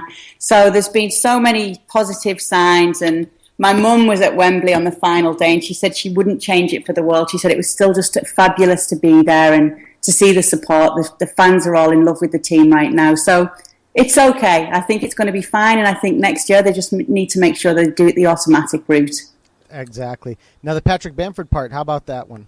Yeah, Patrick Bamford it's a difficult one because ultimately it'll be down to the player, and I'm sure with the performances that we've seen from him this season, there'll be a lot of interest for him, particularly in the Premier League. And he's spoken before about going back to Chelsea and how he really wants to try and fight for his place there. It's going to be difficult, obviously, with how Chelsea are set up right now.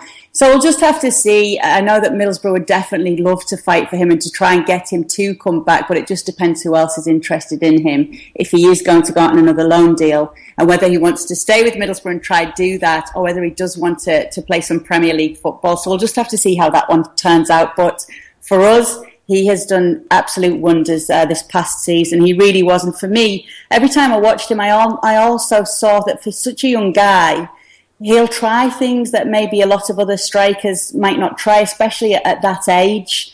So I think he's got a really bright future ahead of him, and the confidence that he's got will certainly help him going forward. Yeah. Now, before I send you over to my co-host Rob Rojas for some questions, I have one last question. It's one that I ask of all being talking heads that come on the show, and we're grateful for every single one that comes on. Who is your favorite person to work with at beIN Sports?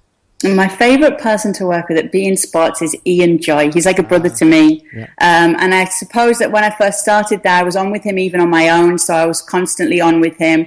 I feel that I'm just really safe when I'm on air with him, when there's like any errors that are going on behind the scenes that you guys might not see, and we're trying to smooth things over. I always feel great having him beside me because I really fully trust him. He brings huge energy to every show, lots of positivity as well, and obviously a wealth of knowledge, having played the game himself. That really helps. So for me, it's Ian Joy, even though I love all the rest of them. Yeah. I've got to say, if I recall correctly, Ian's been on the show a couple of times, and I think when we asked him that question the first time, I think he actually said that you were his favorite as well. So yeah, he did. He did. See, I knew that was it. So now I don't have to hunt him down. No, you don't. I'm going to send you over to Rob because I know Rob has some questions. So, Rob, go ahead. Yes, okay. It's nice to talk to you again.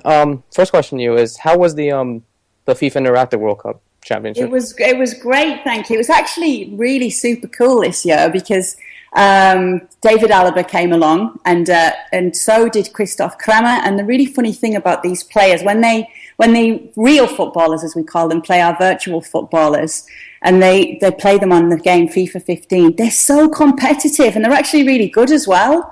So Kramer held the defending champion of last year to a draw, and David Alaba played against the new champion, and it was 2-1 to the new champion. So, just a 1-goal deficit. Absolutely brilliant. Loads of fun, and just great to see Munich as well. It was my first time in Germany. It's a brilliant city. The people are so friendly, and the best thing about it is everywhere you go, everybody loves football. So you're in your cab, you're in the bar, the hotel. Everybody wants to talk about football, and that's my kind of city. Would you like to see the tournament here in the United States in the future? I would love to see the tournament in the United States. And one thing that's been brilliant is I've just seen that EA Sports have this week announced that they've got the females in the game now as well. So you're seeing the likes of Alex Morgan and Abby Wambach on your screen. So it would be great if we could get some female competitors in the virtual sense as well. But I'd love to see it here in America. We had a Canadian finalist, we had an American finalist, and I know loads of people who play over this side of the world. So hopefully that's where they'll be next year. Sticking to Real Madrid now, what do you think has to be done next season to have a huge improvement than last season?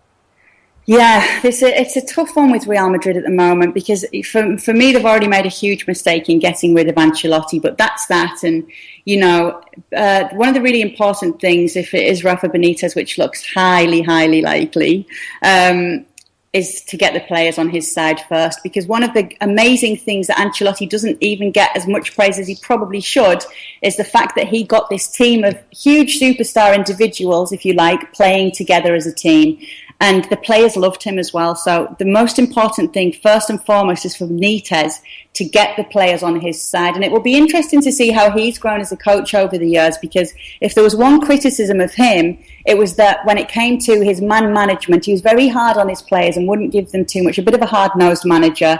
And I think there was even Steven Gerrard a long time ago was saying to get praise out of him was like getting blood out of a stone. So that's a key factor there. They need to forget what's happened this season, because in the end, they ended up with no silverware, but they still were competing right till the end on all levels, so they shouldn't be too discouraged by that. And I think the fans really need to get on board as well. It's getting to be like the fans at Mestalla for Valencia used to be over the years, the most demanding fans, always asking of their team, and it would really help for the fans to get behind the team a little bit. Midfield could do with strengthening, and a clinical out-and-out striker as well. This is not to take anything away from the BBC, but I think they really need that target man as well. So when it comes to these moments when it is difficult and you do need to get a goal, they can have that too. And Cristiano Ronaldo's been playing more towards that role, but I think he could do with some support too. Who do you see leaving the club and perhaps even joining the club next season?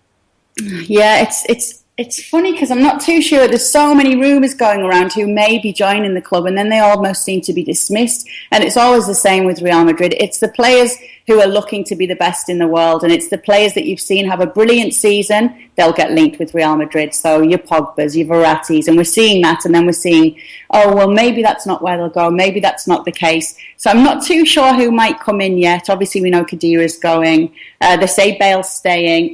David De Gea, I see him coming in.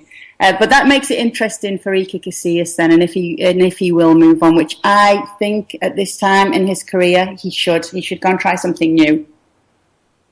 Yeah, definitely. All right, thank you. I'm going to pass it over to Joe.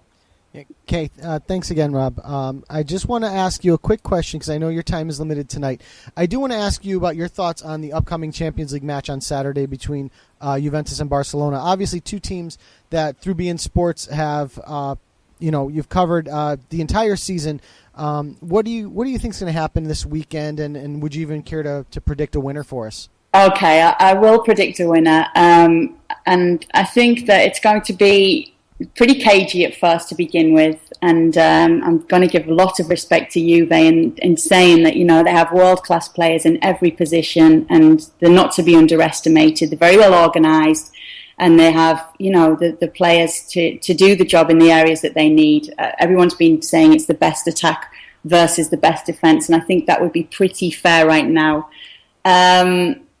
I know that Paul Pogba has been warning everybody that Juve will give everything, and that's what you would expect at this stage, but everybody knows about Barca's attack, particularly right now, not just this season, the form that they're in. So, as he said, you can do all the tactical preparation in the world, but when it comes up against people like Messi, Neymar, Suarez, and particularly Messi with what we saw in the Copa del Rey final, then sometimes you almost feel like you can't plan for it. But if there's a team that can, then it's Juve. Still, with the form that Barca are in, and with everything that's at stake, with what the game means for Xavi Hernandez, with how the fact that Messi can also make history in this one as well, I think that it's going to be a Barcelona win, but not a landslide, just a tight game with Barcelona pipping it. You're breaking my heart. I'm very sorry. Do you know, it would be fantastic. This is to take nothing away, to see Juventus win it for Italian football right now, because there's been so many positives, particularly this season, that we've seen from Italian football, not least with them going all the way. And it would be great. It would be great to see them do it. But, don't be too upset, because it's a Champions League final. Anything can happen, and every single one of those players on that pitch will believe that they can win it. And so we'll just have to see what happens. And if you wouldn't mind passing along a message before we let you go, I know Matteo Benetti was supposed to possibly be joining us tonight with you as kind of a two-person interview. You'll have to say that you have to tell him that my parents are heartbroken that he wasn't joining us tonight. When I did the interview for the What If segment on Wednesday nights, he was the first one to come out and pronounce my name correctly and say, "Make sure it's Joe Uccello," and it means little bird. And my dad, who's from Italy, was born there, just fell in love with Matteo right off the spot, and so did my mother. So, he has to come on one day, and finally it'll get my parents to listen to the show. So I'm going to push him to come on. He had some things to do, but I know that he loves absolutely bashing his gums about Italian football as well, as most of us do, but particularly him. That's why we call him the Calcio guy. Yeah. But the fact now that we've got to get the parents involved now to make him feel guilty and make him come on, and I will definitely help that happen. Thank you very much. And again, thank you for taking the time out to join us tonight, and we'd love to have you back soon. Oh, anytime. Thank you so much, guys. Thank you. And that was Kay Murray from Bein Sport. Fantastic to have her on. And like I said, we ran a little over with Sulaiman and Juan, so we were a little limited with Kay tonight, and hopefully we'll have her back soon. And she's fantastic, and everyone that we've talked to at Bein Sport, if you guys remember, have always said, when we've asked that, who's your favorite person to work with at Bein Sport, they've always come across, and most of them have come across and said Kay Murray every time. So, it's great to have her on finally. Rob, your thoughts? Yeah, great guest as well. Yep. All three of them. So yeah, I mean, we've had a full show already. I mean, we've really gone right over the top. So. Let's head back into some of the stuff that we do normally tonight, and let's head over to the Copa Libertadores. Rob, let's talk about that a little bit, because obviously we're down to the Final Four here, and we've got some big upsets moving along in here. So if you want to just give us a quick little recap on the Copa Lib, that would be great. Yeah, absolutely. In the Copa Libertadores, we had River Plate playing Cruzeiro in 2 legs. First leg in Buenos Aires was a 1-0 victory for Cruzeiro, the Brazilian side. The second leg, a huge comeback for River Plate, 3-0 in Belo Horizonte, home of the famous 7-1 victory for Germany against Brazil. So with 3-1 on aggregate, River Plate advanced to the semifinals. Their opponents will be the winner between Guarani and Racing. Guarani won the first leg 1-0, courtesy of a goal from Julian Benitez in Paraguay. Second leg was a stalemate 0-0, and Guarani advanced 1-0 on aggregate. The second match, Emelec took on Tigres of Mexico. Emelec won the first leg 1-0 in Ecuador, and Tigres won 2-0 in the second leg in Mexico. So with that, they win 2-1 in aggregate and advance to the semifinals. They will play the winner between Santa Fe and Internacional de Porto Alegre. Santa Fe won 1-0, courtesy of a last-minute goal in Colombia. In the second leg, Internacional won 2-0 against Santa Fe, courtesy of 2 goals from Juan and an own goal from Santa Fe, and advance to semifinals. So at the moment, it will be River Plate Guarani and Internacional of Porto Alegre against Tigres of Mexico. And we've really got a situation when you're looking at the two sides of the bracket. River Plate, the 16 seed, obviously going through Boca Juniors with the disqualification, and then going through Cruzeiro as a 16 seed, going against Guarani, who eliminated the number 4 team Corinthians and then eliminating the number 5 team Racing. So really a couple of Cinderella stories there, almost like what we saw last year with Libertad and San Lorenzo. But on the other side of the bracket, obviously 2 of the stronger teams in this tournament so far in Tigres and Internacional, the 2 and 3 seeds. So, you've got to think that many people are looking at that matchup thinking to themselves that is the proverbial final where the winners of that International Tigres matchup will potentially be the Libertadores champion. It's hopefully we're going to see something a little bit more of an underdog kind of story. And again, I don't know that we can really call River an underdog, Rob. seeing that this is the Copa Sudamericana champion, running through there, they're not your typical 16 seed, right? Yeah, absolutely. But then again, let's look at the facts. Those numbers, they're just numbers. It has nothing to do with the quality of the team in reality, because anything can happen. True, and as we've seen in the Libertadores and years past, that's kind of the case. So hopefully we'll get an interesting final, and we're gonna, I think, have two cracker semifinal matches. The semifinal matches, I believe, take place in July 14th and 15th. Yep, right after Copa America. Yeah, and then the second leg on the 21st and 22nd for both sides. So. And again, I want to thank James Hart for listening in tonight. I know he has to run; he's got some things to do, but he wanted to take the time out with the guest list that we had tonight to come in and listen. So, James, I want to thank you again. We always appreciate you coming on. And for those of you that don't know about James, he hosts a podcast called Year Zero Soccer. Look him up on Twitter and give it a listen. Between him and John Townsend, they do fantastic work about development. They have a great development podcast, so definitely give them a listen. So, all right, so we've got the Copa Libertadores on the back burner, certainly for the next next month and a half or so, until we get through the Copa America. That's for sure. We did have a featured match in the Copa Libertadores. If I remember from 2 weeks ago, wasn't it the Racing? No, it was River Plate Cruzeiro. River Plate Cruzeiro, yeah, and obviously you gave the results of that one. So. Let's take it away from South America and head it back into Europe, gentlemen. Obviously, the European leagues are all done. I think what we want to do here is maybe talk about the final tables, where we stand. I have the predicted champions from the beginning of the season back. Mike, if you want to take ownership of Ben's predictions, as Ben was the one that was on at that point in time, we can. How did he do? He got 4 out of 5. Oh, yeah, I'll take that. Okay, good, because Rob and I got 5 out of 5. But, hey, it's the only time we're going to beat you in anything, pal. So, Rob, if you want to give us, your final – obviously, we opened with our final thoughts on the leagues, but maybe the final tables, the goal-scoring champions, and I do know that in the next few weeks we're going to be doing a promotion-relegation show talking about the teams that got sent out and the teams that are coming back in, as that's been finalized today as well. So, Rob, if you want to cover La Liga real quick. Yes, we do. So at the end of La Liga, we have Barcelona as the champions for the 23rd time. The top 4 will be Barcelona, Real Madrid, Atletico Madrid, and Valencia going to the champions. Top 5: Barcelona, Real Madrid, Atletico Madrid, Valencia, and Sevilla going into the Champions League. Villarreal and Atletico Bilbao will go to the Europa League. As it stands, and the 3 relegated sides are Cordoba, Almeria, and the team of Loma Football that eventually we were all supporting throughout the end all this season. Eibar getting relegated just by a bit of goal difference from Granada and Deportivo La Coruña. And the goal scorers in the league? The top goal scorers is Cristiano Ronaldo with the Pichichi with 48 goals. In second, Messi with 43. In third, Anthony Griezmann and Neymar, both tied with 22. And in fifth, Carlos Bacca with 20.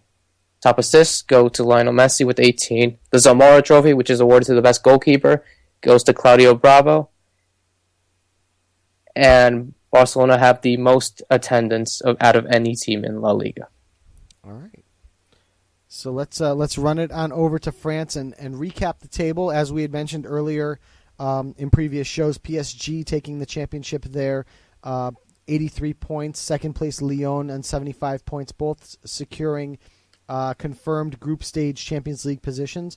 Monaco in third place into the play-in stage of the Champions League on 71 points in third place. And Marseille barely hanging on to that fourth position with the Europa seed intact on 69 points. Just outside, even on points, but down on goal differential. Saint-Etienne on 69 points. Bordeaux on 63. Montpellier on 56. Lille on 56. Rennes on 50. And Guingamp rounding out the top 10 on 49 points. Rounding out the bottom of the table and relegated, Lens on 29 points, Metz on 30, and Evian on 37 will both be going down to Ligue 2. Toulouse escaping relegation on 42 points, Lorient on 43, Reims on 44, Nantes on 45, Caen on 46, Bastia on 47, and Nice on 48 points. They just run right up one by one. That is the top. That is the table for the 2014-2015 season in Ligue 1. Top goal scorers in the league for the season: Alexander Lacazette closing with 27 goals, Andre Gignac on 21 goals, Zlatan Ibrahimovic on 19, Edison Cavani on 18 goals, Max Gradel on 17 with Boivo from Guingamp on 17 as well.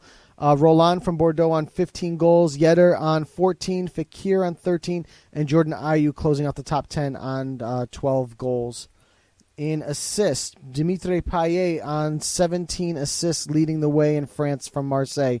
Javier Pastore with 12, Carrasco with 10 from Monaco, Fekir with 9, and Verratti with 8 assists, closing out the season. Top performer, according to WhoScored.com, is Amavi from Nice with 7.7 with a 7.74 rating, highest rating in Ligue 1. So again, we will talk about the promotion relegation in a couple of weeks. Rob, I'm going to throw it back over to you to discuss the German Bundesliga.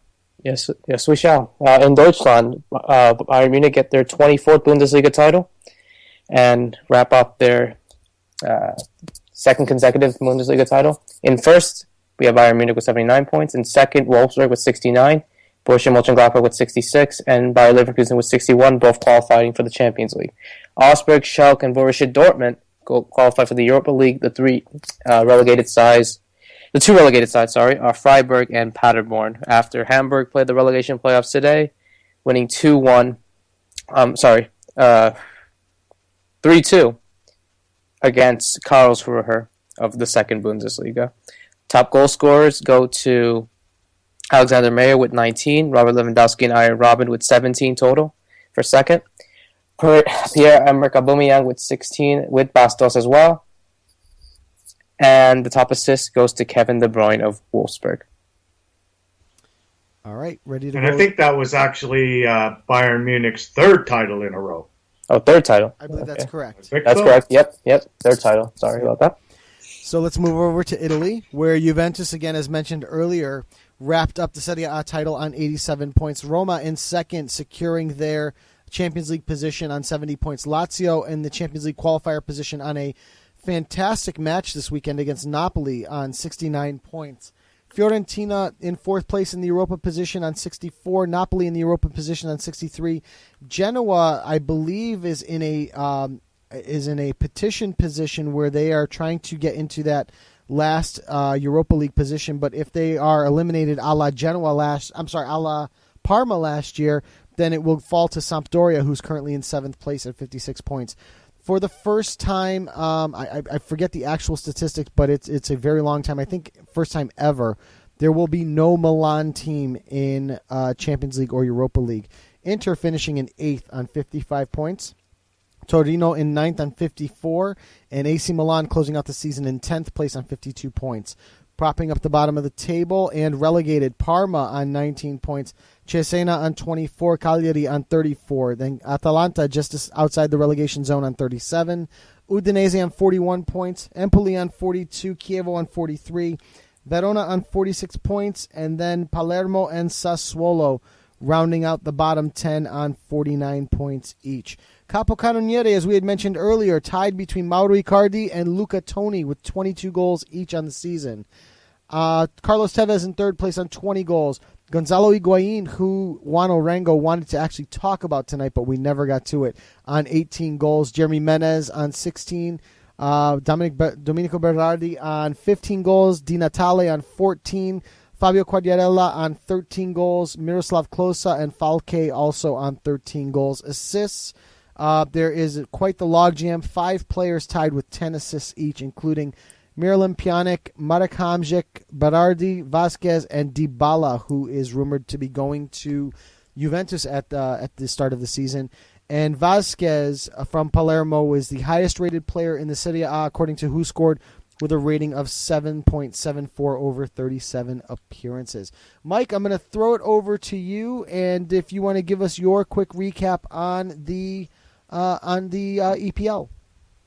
All right, Joe. Not much changed, obviously, since we were off the air last, other than Hull was relegated. So I'll just quickly go over the table. It was Chelsea in first, Manchester City in second, Arsenal in third, Manchester United in fourth, Tottenham in 5th, Liverpool in 6th, the surprising Southampton in 7th, even more surprising perhaps Swansea with their best ever finish in 8th, Stoke in 9th, and finishing off the top 10 was Crystal Palace. The relegated teams back to the championship are QPR in 20th, Burnley and Hull, both relegated. Aston Villa, Sunderland, and Newcastle survived the drop. Leicester finishes in 14th. It was West Brom in 13th, West Ham in 12th, and Everton in 11th. The top goal scorer in the Premier League was Manchester City's Sergio Aguero with 26 goals. He was followed by Tottenham's Harry Kane on 21, Chelsea's Diego Costa on 20, Charlie Austin QPR with 18, and in 5th, Alexis Sanchez of Arsenal with 16 goals. The top assist leader in the Premier League was Chelsea's Cesc Fabregas with a whopping 18 assists, followed by Arsenal's Santi Cazorla with 11, and a triumvirate of players tied for 3rd with 10, including Chris Brunt, Sigurdsson, and Angel Di Maria. And I think that's about it for the Premier League this season, Joe. All right. I'm going to leave it with you because we do have an active league that we cover, and that would be Major League Soccer here in the United States. So I'm going to keep it with you to give us the scores and highlights. All right. Round 13 started on Wednesday with Seattle hosting Colorado, and Seattle won 1-0 on a goal from Marcus Papa. There was actually 3 games on Wednesday night. LA Galaxy beat Real Salt Lake 1-0. Juninho with the goal for LA Galaxy. And then it was the final game on Wednesday was Portland and DC United, where Portland beat DC United. And I think before we left, I said that I felt DC United was a team looking to be found out, and they did lose both of the games when we were gone. And that was Maximili Urruti who scored for Portland in that 1-0 victory. Friday night's game was 14 Kansas City versus FC Dallas, and in a bit of a shocker, it was Kansas City 4, Dallas 0. Ellis, Philhaber, Zusi, and Nemeth with the tallies for Sporting Kansas City. On Saturday, it was the fast-charging Toronto FC beating the San Jose Earthquakes at BMO Field 3-1. Crevel, Moore, and Moro for Toronto FC. Chris Wondolowski, he of the Century Club for San Jose. It was Vancouver 2, Real Salt Lake 1. Kofi and Tachira with his first goal for Vancouver in the MLS. And Javier Morales tallied for Real Salt Lake 2-1 Vancouver. DC United did somewhat get back on track with their 3rd game since we've been gone when they beat the Philadelphia Union 2-1. A late goal from Chris Rolfe assured all the points for DC United. Chris Pontius with the other tally, and Simon Letou for Philadelphia. New York FC and Houston Dynamo drew 1-1 at Yankee Stadium. David Villa for New York City FC and Giles Bruin for, or Will Bruin, sorry. Giles Barnes scoring so much, I'm used to saying that. Will Bruin for the Houston Dynamo. Orlando and Columbus knotted 2-2 on Saturday with Kaká and Ribeiro for Orlando City. It was Tony Tachani and Kai Kamara for Columbus SC. Chicago Fire beat the Montreal Impact 3-0. Lauren Krantz Ship and Igbonaki, I'm not sure about that pronunciation, for Chicago. Colorado lost to the Portland Timber, the suddenly hot Portland Timbers. Timbers or Timber? Timbers, okay. Colorado won Portland 2. It was Cronin for Colorado, Fernandez, and Jack Jewsbury for Portland. Yesterday's action saw Seattle Sounders beat the New York Red Bulls 2-1. It was Barrett and a late one from Marco Papa for Seattle, and Lloyd Sam for the New York Red Bulls. And in the late game yesterday, it was the New England Revolution and the LA Galaxy drawing 2-2. Bunbury and Fuguendez for New England Revolution. Zardes and Magnato for the LA Galaxy. The MLS team of the week is out, so I'll quickly go over that. In goal, it was Bill Hamid. Toronto's Morrow. Sporting Kansas City's Ellis and Omar Gonzalez rounding out the defense for the LA Galaxy. It was Susi, McCarty, Kofi, and Papa in the midfield. Igbanaki, Nemeth, and I think the best player in the MLS, Sebastian Giovinco, rounding out the team of the week. And a quick look at the statistics in the MLS has Kai Kamara with 10 goals on top of the goal-scoring chart. It's Chris Wondolowski with 8, followed by Clint Dempsey with 7, Obafemi Martins with 6, and Christian Nemeth with also 6. And the assist leaders quickly, Benny Philhaber with 7, Ethan Finley with 7, Clint Dempsey with 6, Sebastian Giovinco with 6, and Dylan Powers with 5. And Joe, that was the MLS this week. All right. Rob, I think you might have our fantasy MLS statistics up, right? Yes, we do. At the moment, it's still my team with 651 total points. In second, Mike with 633. Troy with 617. Someone named Pavel with 613. Joe, you're in fifth with 597, and Jack's in sixth with 498. And to toot my own horn, because I haven't been in first place yet, I was in first place for about 2 hours on Saturday. So, all right, let's so that's out of the way. Let's talk, I guess. What do you guys want to talk about? We got 3 more topics left, and then we got the week ahead, and then the trivia answer that I don't have enough players written down for yet. We can go Women's World Cup, U20 World Cup, or Champions League final. Champions League. Let's do Champions League? Fair enough. Let's do Champions League. Because if we could actually have a really good discussion on the World Cup the next show, because it is not starting till Saturday, so it'll just have started. And most of the teams still won't even have played a game by next Monday. Right.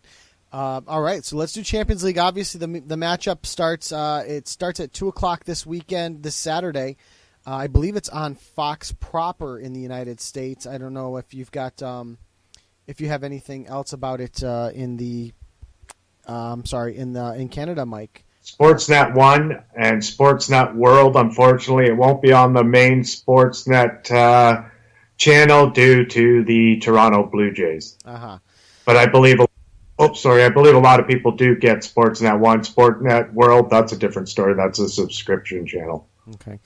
Well, let's, obviously Rob and I are going to be bitter enemies on Saturday. Good friends Monday through Friday, and usually on Saturday and Sunday, but this is coming Saturday. Usually on Saturday and Sunday. So why don't you guys give us, listeners, the keys to Juventus winning, Joe, the keys to Barcelona winning, and what each team's going to need to do to prevent the other team from beating them. Rob, Joe, do you want to go first? I was going to say I was going to allow you to go first, but that's so like the keys to winning, and then what they must stop on the other end. Sure. I'll say something. Go ahead, Rob. You go first. Obviously, Juventus definitely have to stop that front three, so it's going to be very difficult for Juventus to be able to stop them. You look at that midfield, you have Rakitic, you have Iniesta, you have Sergio Busquets, quality players. And in the defense, okay, you have some doubts with Gerard Piqué, but Javier Mascherano has been brilliant so far in the back line. Goalkeeper, whoever it may be, it could be Ter Stegen, it could be Claudio Bravo. I think it's still going to work out either way. Mm-hmm. To prevent defeat, I guess, would have to be defensively in the end, having that back four of Jordi Alba, Dani Alves, Javier Mascherano, and Gerard Piqué work well to be able to stop that attack in midfield of Arturo Vidal, Pogba, Morata, and Tevez. So it'll be tough, but on paper it shouldn't be because of the quality that the side has. Mm-hmm.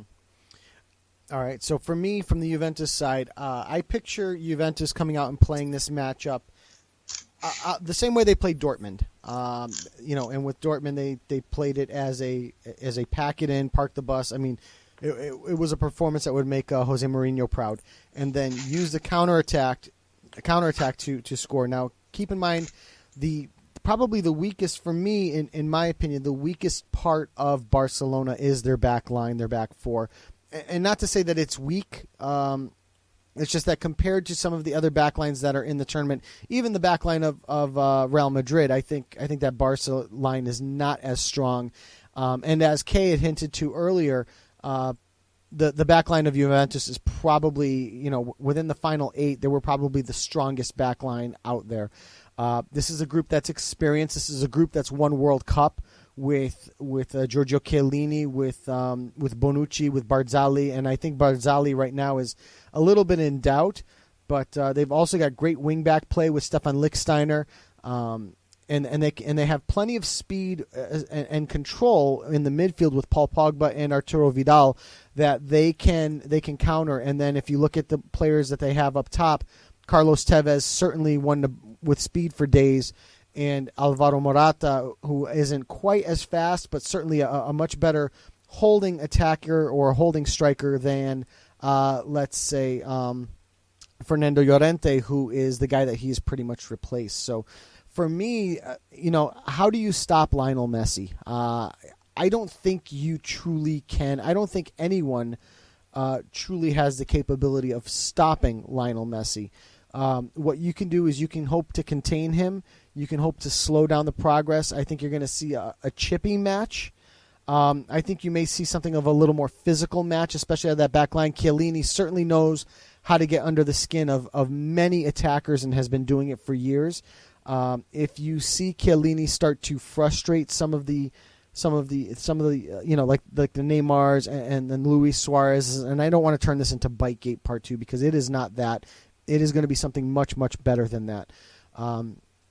I think if you start to see those players get frustrated, then you'll see that Juve could potentially squeak one out. As much as I love Juventus, and as much as I want them to win, and as much as I'm praying for them to win, I don't think it's in the cards. I don't think it's a 75% chance like the SPI is predicting. I think it's going to be much closer than that. And again, just like we had talked about with Juve going to the Bernabeu to play Real Madrid, they have to take the match in segments. They have to kind of slow it down. If they can slow it down and they can win 10 minutes at a time, then I think the frustration will start to build on Barca, just like it did on Real Madrid, and the tables could get turned. Also keep in mind, the last time Gigi Buffon played a match in Berlin, he walked away with a World Cup. So this is not a place that he is... Not just Buffon. Not just Buffon, that is true. There are plenty of guys in this team that walked away with that trophy, and it's the biggest trophy in all of sports. I'll actually want to see who was on that team. Yeah, I mean, just trying to call from memory. Marquisio was on that team. Pirlo was on that team. Chiellini was on that team. Bonucci was on that team. Barzagli was on that team. Gigi Buffon was on that team, I believe. Well, I know Buffon. You got Barzagli, right? Yep. Chiellini might not have been. Pirlo. That's it. Really, Marquisio just was those three. I thought Marquisio was definitely on that team. Nope, wasn't on the team. Okay, but still, I mean, you're talking about Barzali's in question right now, but Pirlo is certainly one of the top midfielders in the world, even at this age. So, like I said, I think Barca's going to win the match. I really do, unfortunately. But I do think that, even like Kay had said, this is not a Juventus team that is just going to get run over. They don't get run over. They are solid enough defensively that they can slow teams down and stop teams. And case in point, Real Madrid.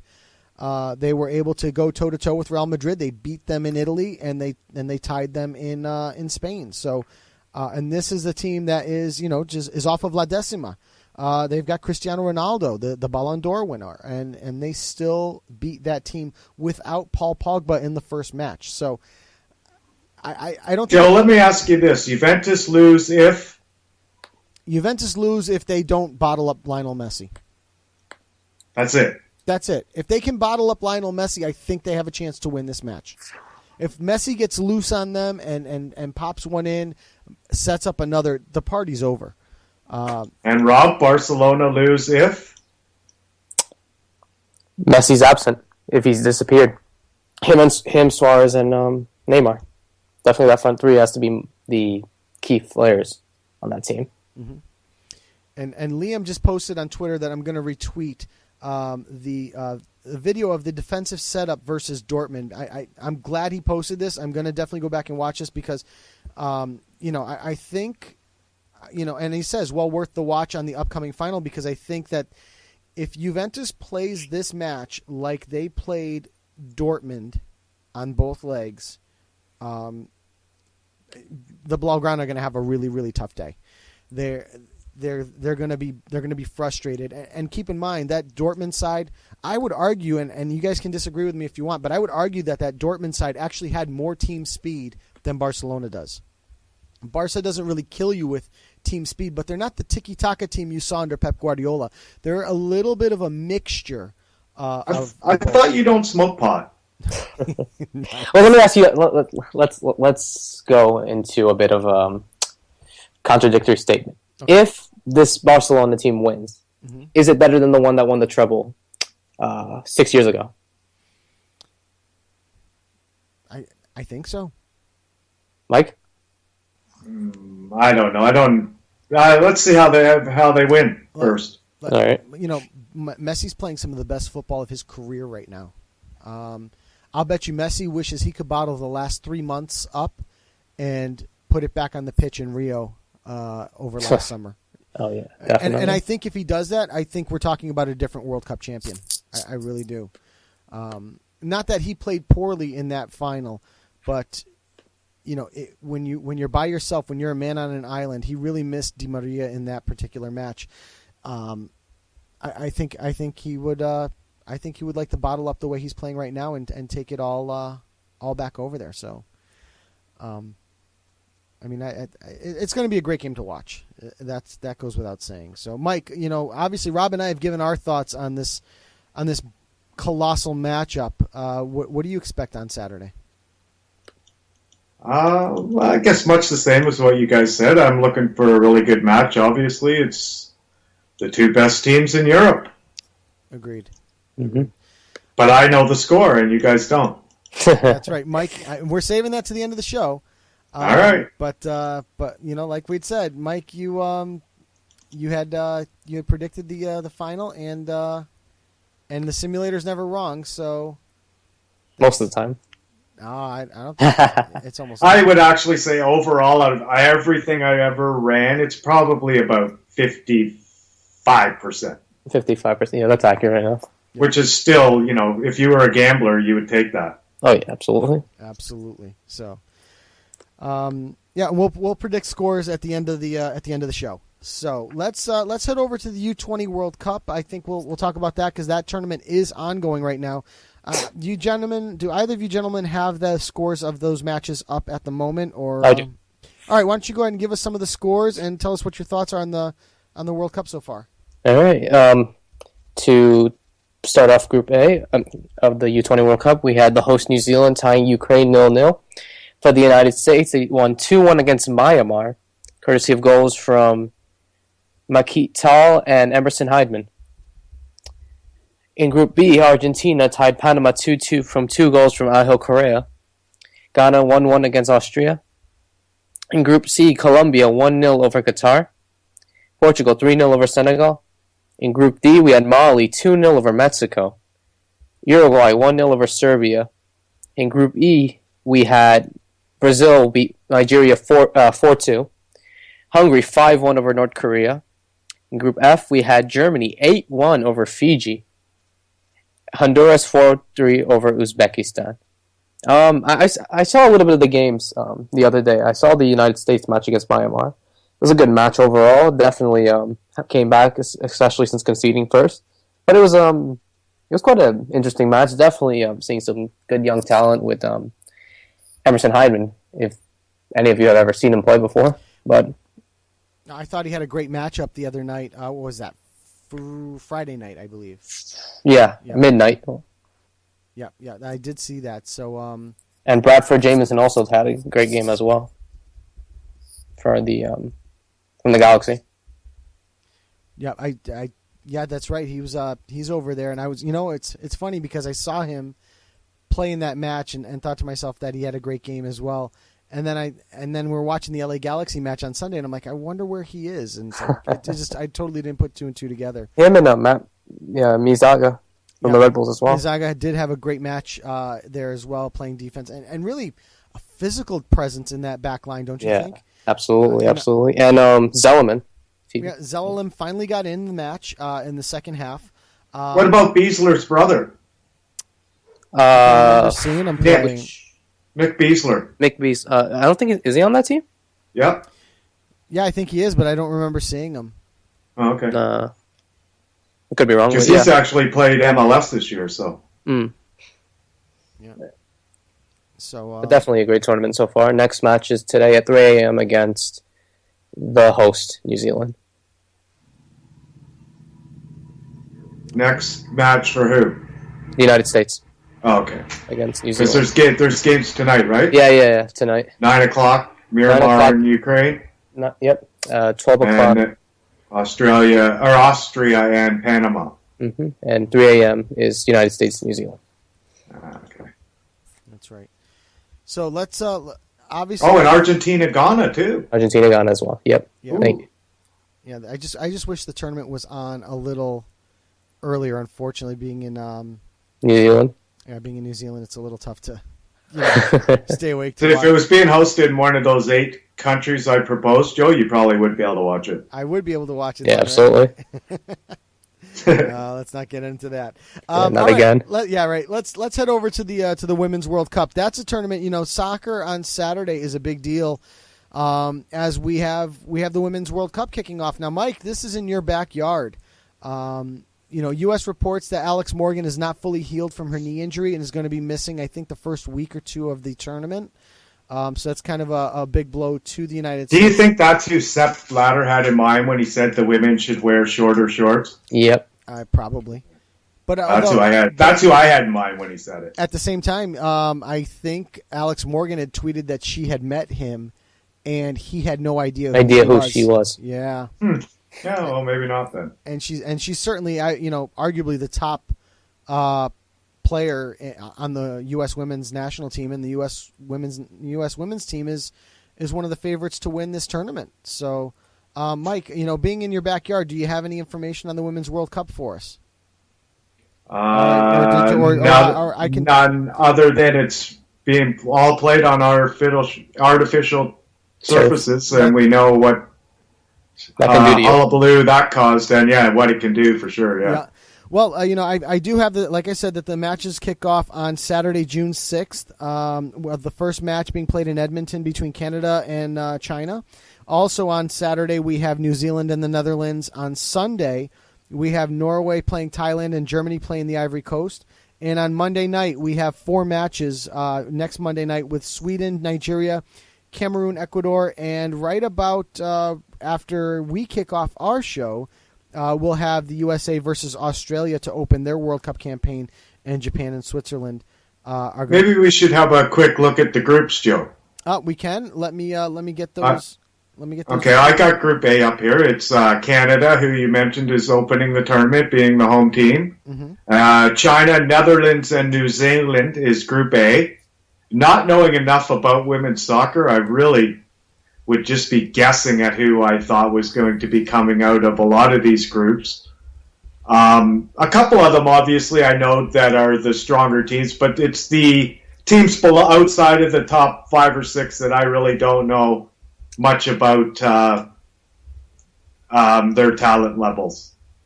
So if we're going to make predictions, I guess I'll be doing most of it at I don't know, kind of like I pick horses by the name. Group B is Germany, Ivory Coast, Norway, and Thailand. And Group C is Cameroon, Ecuador, Japan, and Switzerland. And Group D is Austria, Nigeria, Sweden, with your United States. And actually, I thought there was only 4 groups. There's actually 6. Okay, so Brazil, Costa Rica, South Korea, and Spain make up Group E. And Group F is Colombia, England, France, and Mexico. So I don't know how you guys want to do this. Do you want to go through each group and or maybe you guys know more about it than I do?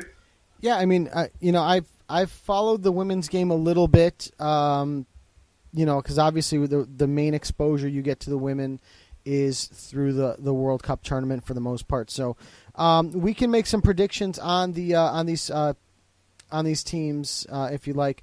I just want to mention while we're at it, Troy, also known as Hot Shot and a listener of the show, said the CONCACAF Champions League draw is coming up, I believe, at the top of the hour at 8 o'clock Eastern. Yeah, I think it is. Yeah. 5 o'clock. So we'll see if we can hunt those down before the close of the show, and we can talk about those. So getting back on the topic, the Canada, the Group A, Canada, China, New Zealand, and the Netherlands. If I had to make a prediction of 2 teams coming out of this group, I would say Canada with, I believe her name is Sinclair. Christine Sinclair. Christine Sinclair, and the Chinese as well. They're probably the 2 strongest teams in this particular group. I think the Dutch do have a little bit going on there, but it's probably going to be Canada and China to come out of the Group A group. Group B, Germany. So, who was the other team, Joe? Sorry. No, okay, I have the women's world rankings up. Okay. So we would have in Group A, ranked overall 8th in the world, Canada. Mm-hmm. So if you can just tell me the teams, and then I'll tell you the rankings. Group A. Canada, China. China is number 16 in the world. New Zealand is number 17 in the world. And the Netherlands is number 12 in the world. So just based on the world rankings, it would be Canada, Netherlands, China, and New Zealand in Group A. Yeah, and I would go Canada and China coming out of the group. Just based on experience with China, they've been there before, so they're certainly a quality side. All right. In Group B, Germany. We have Ivory Coast, Norway, and Thailand. This is easily Germany and Norway advancing out of this one.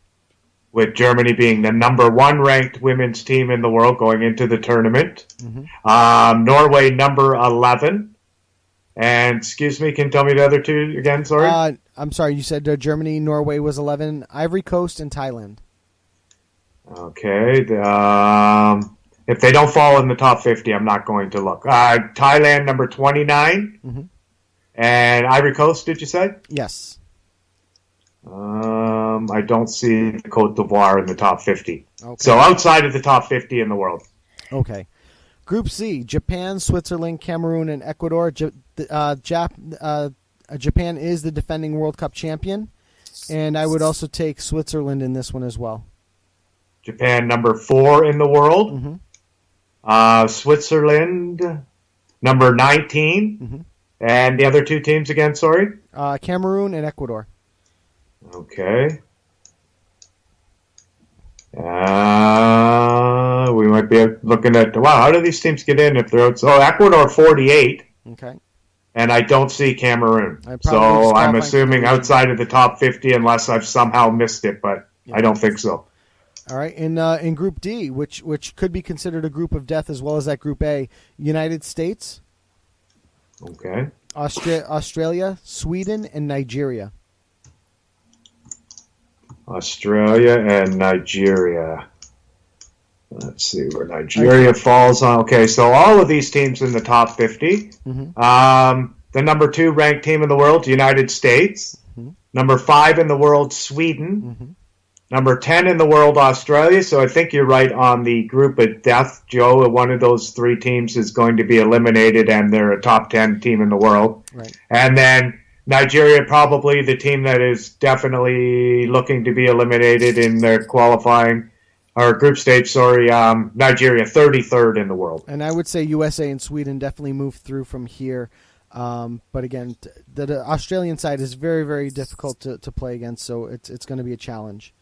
Right. Group E, former World Player of the Year, Marta, headlines for Brazil. We have the Korean Republic, Spain, and Costa Rica. I think we're going to see Brazil and this Costa Rican side. I did get to see them a little bit when the U.S. was qualifying for the World Cup. They're a solid group. I think I would take Costa Rica in an upset in this one. Take Brazil and Costa Rica out of this group. Big upset according to the world rankings. Mm-hmm. Then it would be Brazil number 7th in the world. Mm-hmm. Korea, DPR tied with Canada for number 8 in the world. Number 14 is Spain. And then we go all the way down to number 37 to find Costa Rica. If I remember correctly, this Costa Rican side gave the United States a little bit of trouble in qualifying, so I think that there could be an issue there. In Group F, France, England, Colombia, and Mexico. I would take the 2 European sides in this one. France and England, both very, very good. Both actually have, if I remember correctly, they have women's domestic leagues. So certainly tough sides there. I would go France, England in that one. And who were the other 2, Joe? Sorry. Colombia and Mexico. I don't. Oh, there's Mexico. Okay, I got them all there. France, number 3 in the world. Mm-hmm. England, number 6 in the world. Mm-hmm. England, who just lost qualifier to Canada 1-0 last week, though. Number 25 in the world, Mexico. And number 28 in the world, Colombia. Okay. So I think the way this works is there is 2, 4, 6 groups. 6 would be 12, and then they go to a round of 16. So they take the 4 best third place teams out of these groups. I think if that's going to be the case, and we're going to stick with my predictions, my third place teams would be New Zealand,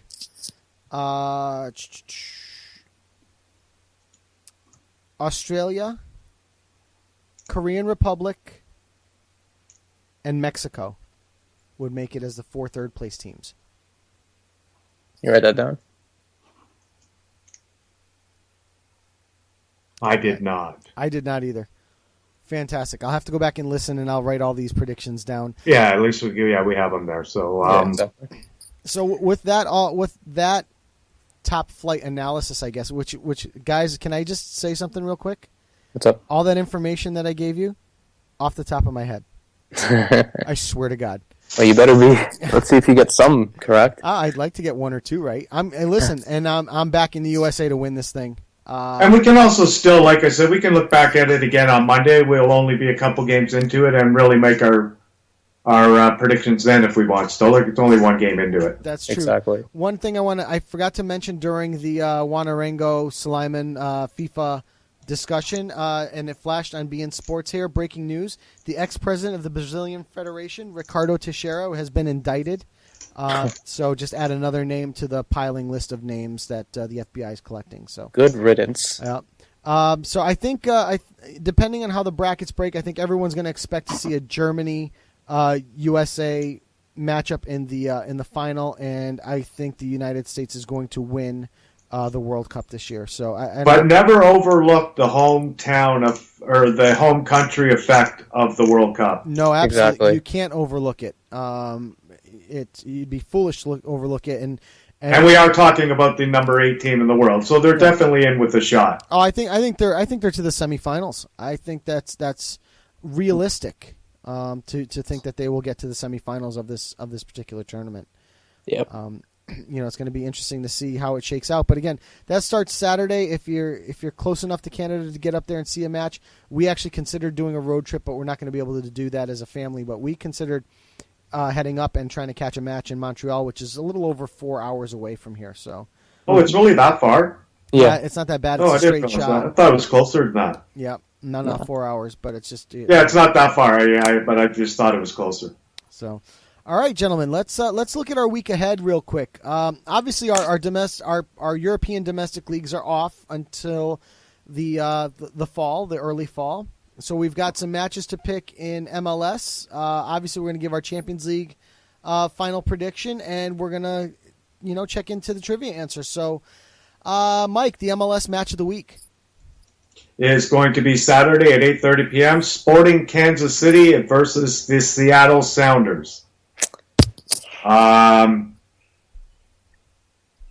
I guess I'll just give my prediction. I think everybody knows that these are 2 of the better teams in the Western Conference right now. So I'm going to take Seattle 2-1 on the road over Sporting Kansas City. What about you 2? You know what? Playing at Kansas City is definitely a tough venue. I'm going to go for a 1-1 draw. All right, I'm going to keep these now that these are the only ones we're predicting for the summer. I'll just keep track of them. Definitely. Rob, you want to put your 2 cents in on that? 2-2. 2-2. So you're both going with the draw. A high The score. When we keep track of it, we'll just worry about the result more so than the score. Although I guess the score will give a little bit extra bragging rights to somebody if they did get it. So Rob 2-2, Joe 1-1, and I have it Seattle 2-1. Yes, you do.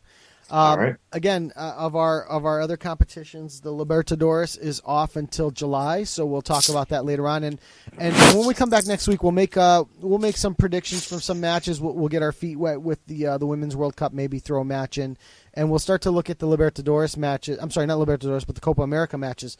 So we'll definitely get in on that as well. But really, the only other match that we have to predict this week is the big one, the Champions League final between Barcelona and Juventus. I said that I said earlier in the show that I think Barca's going to win, but it's not going to be easy. I'm going to go with a 2-1 Barca victory in extra time. And I hope I'm very, very wrong. Rob, since I went out on a limb, you're next, buddy. I'm going to go with the same score, but it's going to be after 90 minutes. Okay. And Mike, are you going to give us your score, or are you going to give us the simulator? I'm going to give you the simulator. I don't go against the simulator. All right, fair enough. I know better. And the simulator said? It said that the first goal was going to come for Juventus. Mm-hmm. Paul Pogba was going to score. Okay. But after that, it was going to be 3 unanswered goals from Barcelona, Messi, Iniesta, Neymar, and the final is Barcelona 3, Juventus 1. All right. I hope you guys are all very wrong.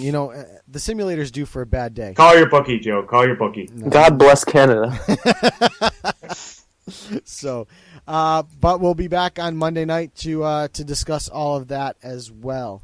So, Mike. So just to repeat, that game Saturday at 2:45. Start kickoff 2:00 TV time. Yes, 2:00 starts the coverage on most channels, and it's going to be a 2:45 show. And we are doing a show next week. Definitely, we're normal bat time, normal bat channel. I'd also like to say that it looks like, and I'm not. I'll have to get together with him after the show, but it does appear that next week we may not have to tweet the link to listen live to this show, gentlemen.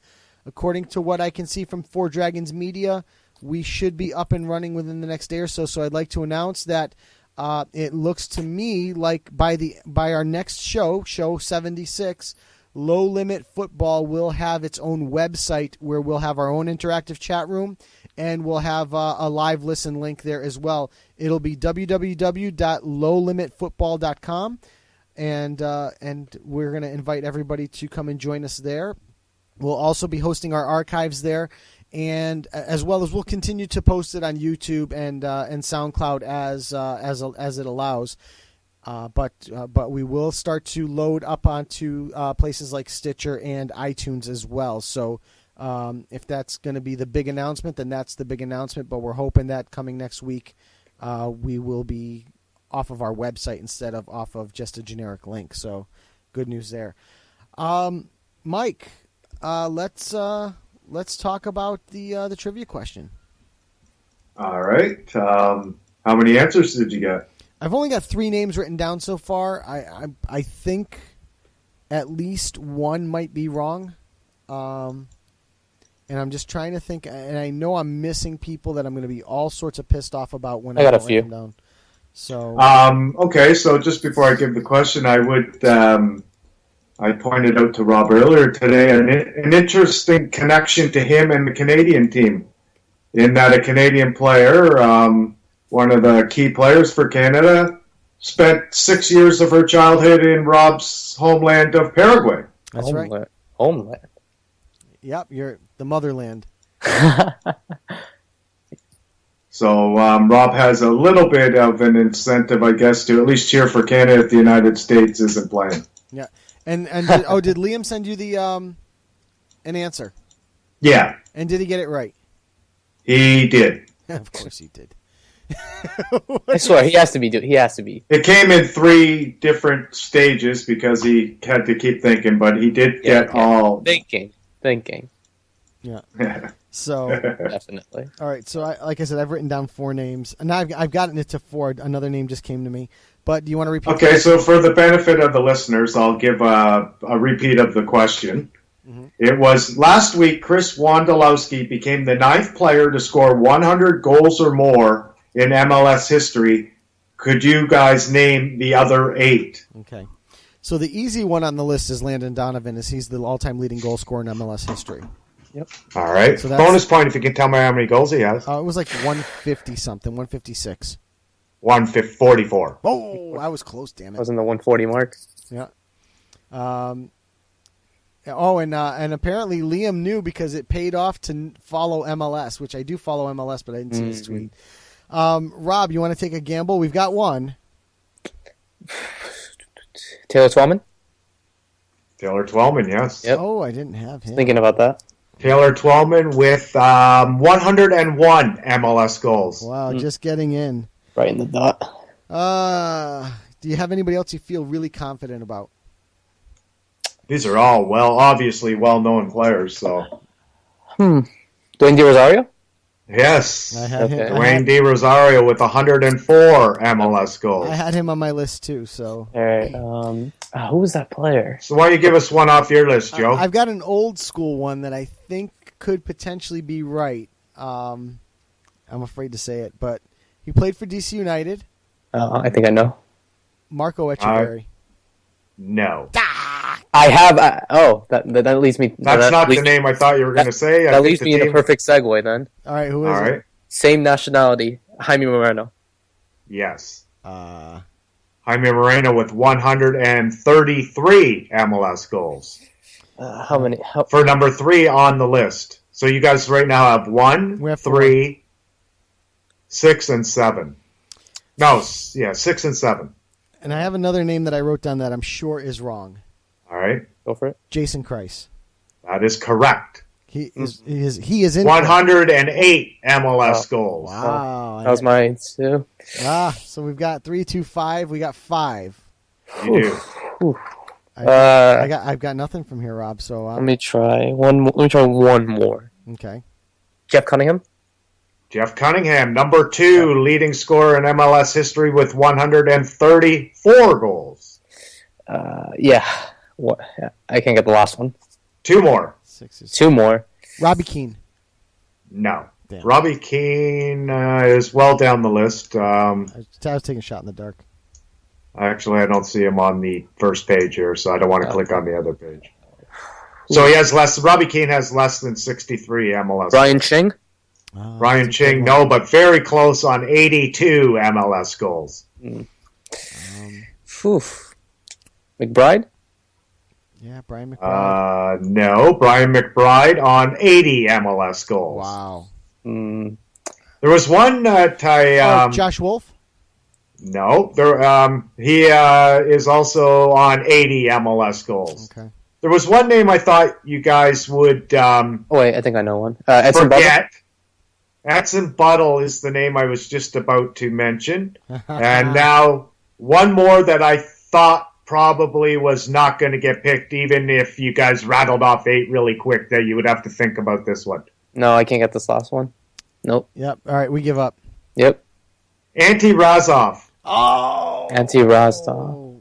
114 MLS goals. He played at He played at Chicago. Chicago. Fire. Yep. And that's why I was thinking Chicago Fire. That's why I said Josh Wolf. He also played for Chivas. Chivas, yeah. Yep. But yes, most of his MLS goals. In fact, probably half of his 100 goals, definitely a few more than half, came with Chicago Fire. Okay. But he did have a 14-goal season in 2006 with Chivas. There you go. Wow.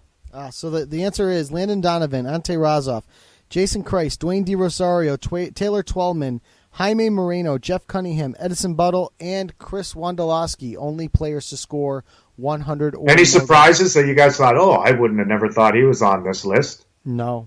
Anto For me, no, Twellman.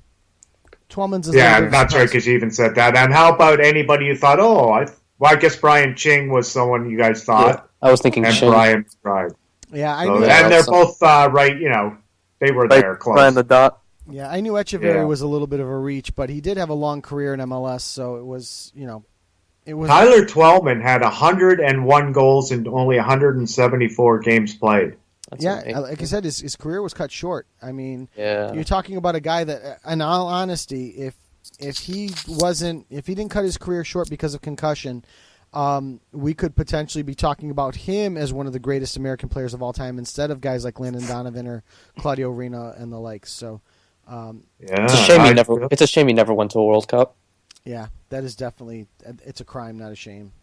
He has the best goals to 90-minute ratio of anyone on this list. He scored every .60, so every 60 minutes basically in his MLS career. Wow. Amazing stuff. Wow, yeah. And the next one is still active, very close at .58. So every 64, 65 minutes is Chris Wondolowski. And he's still going. But Yeah. I can't imagine he's got more than a couple more years left in the tank anyway. So Yeah. Well, yes, but still, he can definitely, if he's got 2 years left, he could challenge Landon. Sure. He's only 43 goals away. Sure. Let's take a lot. Yeah, it does, but he's the only active guy on this list that has. Edson Buttle? But he's hardly even playing in Vancouver. I think he's had one sub appearance. Buttle's in LA now. Oh, LA! I think he's had one sub appearance though, and that's with Robbie Keane being out all this time. He just can't get a spot in with Bradford, Jameson, and Zardes, and the other guy from San Jose, Gordon. Yeah, so he's just not even getting any time. So I wouldn't think he's going to move up too far. But Chris Wondolowski's still starting every game and scoring. He's got a chance. Yeah, absolutely. So, well, gentlemen, let's hit the closing music. What do you think? All right, sounds good. All right, let's get it rolling. So again, for episode 75 of Low Limit Football, special thanks again to Sulaiman, Folarin, Juan, Arango, and Kay Murray for joining us. Coming up next week, we will be on at our usual time, hopefully with a new website. We'll discuss the Champions League final recap. We will preview Copa America, and we'll discuss other football things with Joel Cardenas and Tom Marshall at the moment. So, for episode 75 of Low Limit Football, I'm Joe Usello. And I'm Roberto Rojas. And I'm Mike Orr, and I just want to say congratulations to Kid Soccer on his graduation. There you go. Absolutely. That's right. We'd be remiss without saying it. So, Rob is going off to college, and good luck. The homework gets harder. So, thanks again for joining us, everyone, and good night. Thanks for listening. Good night.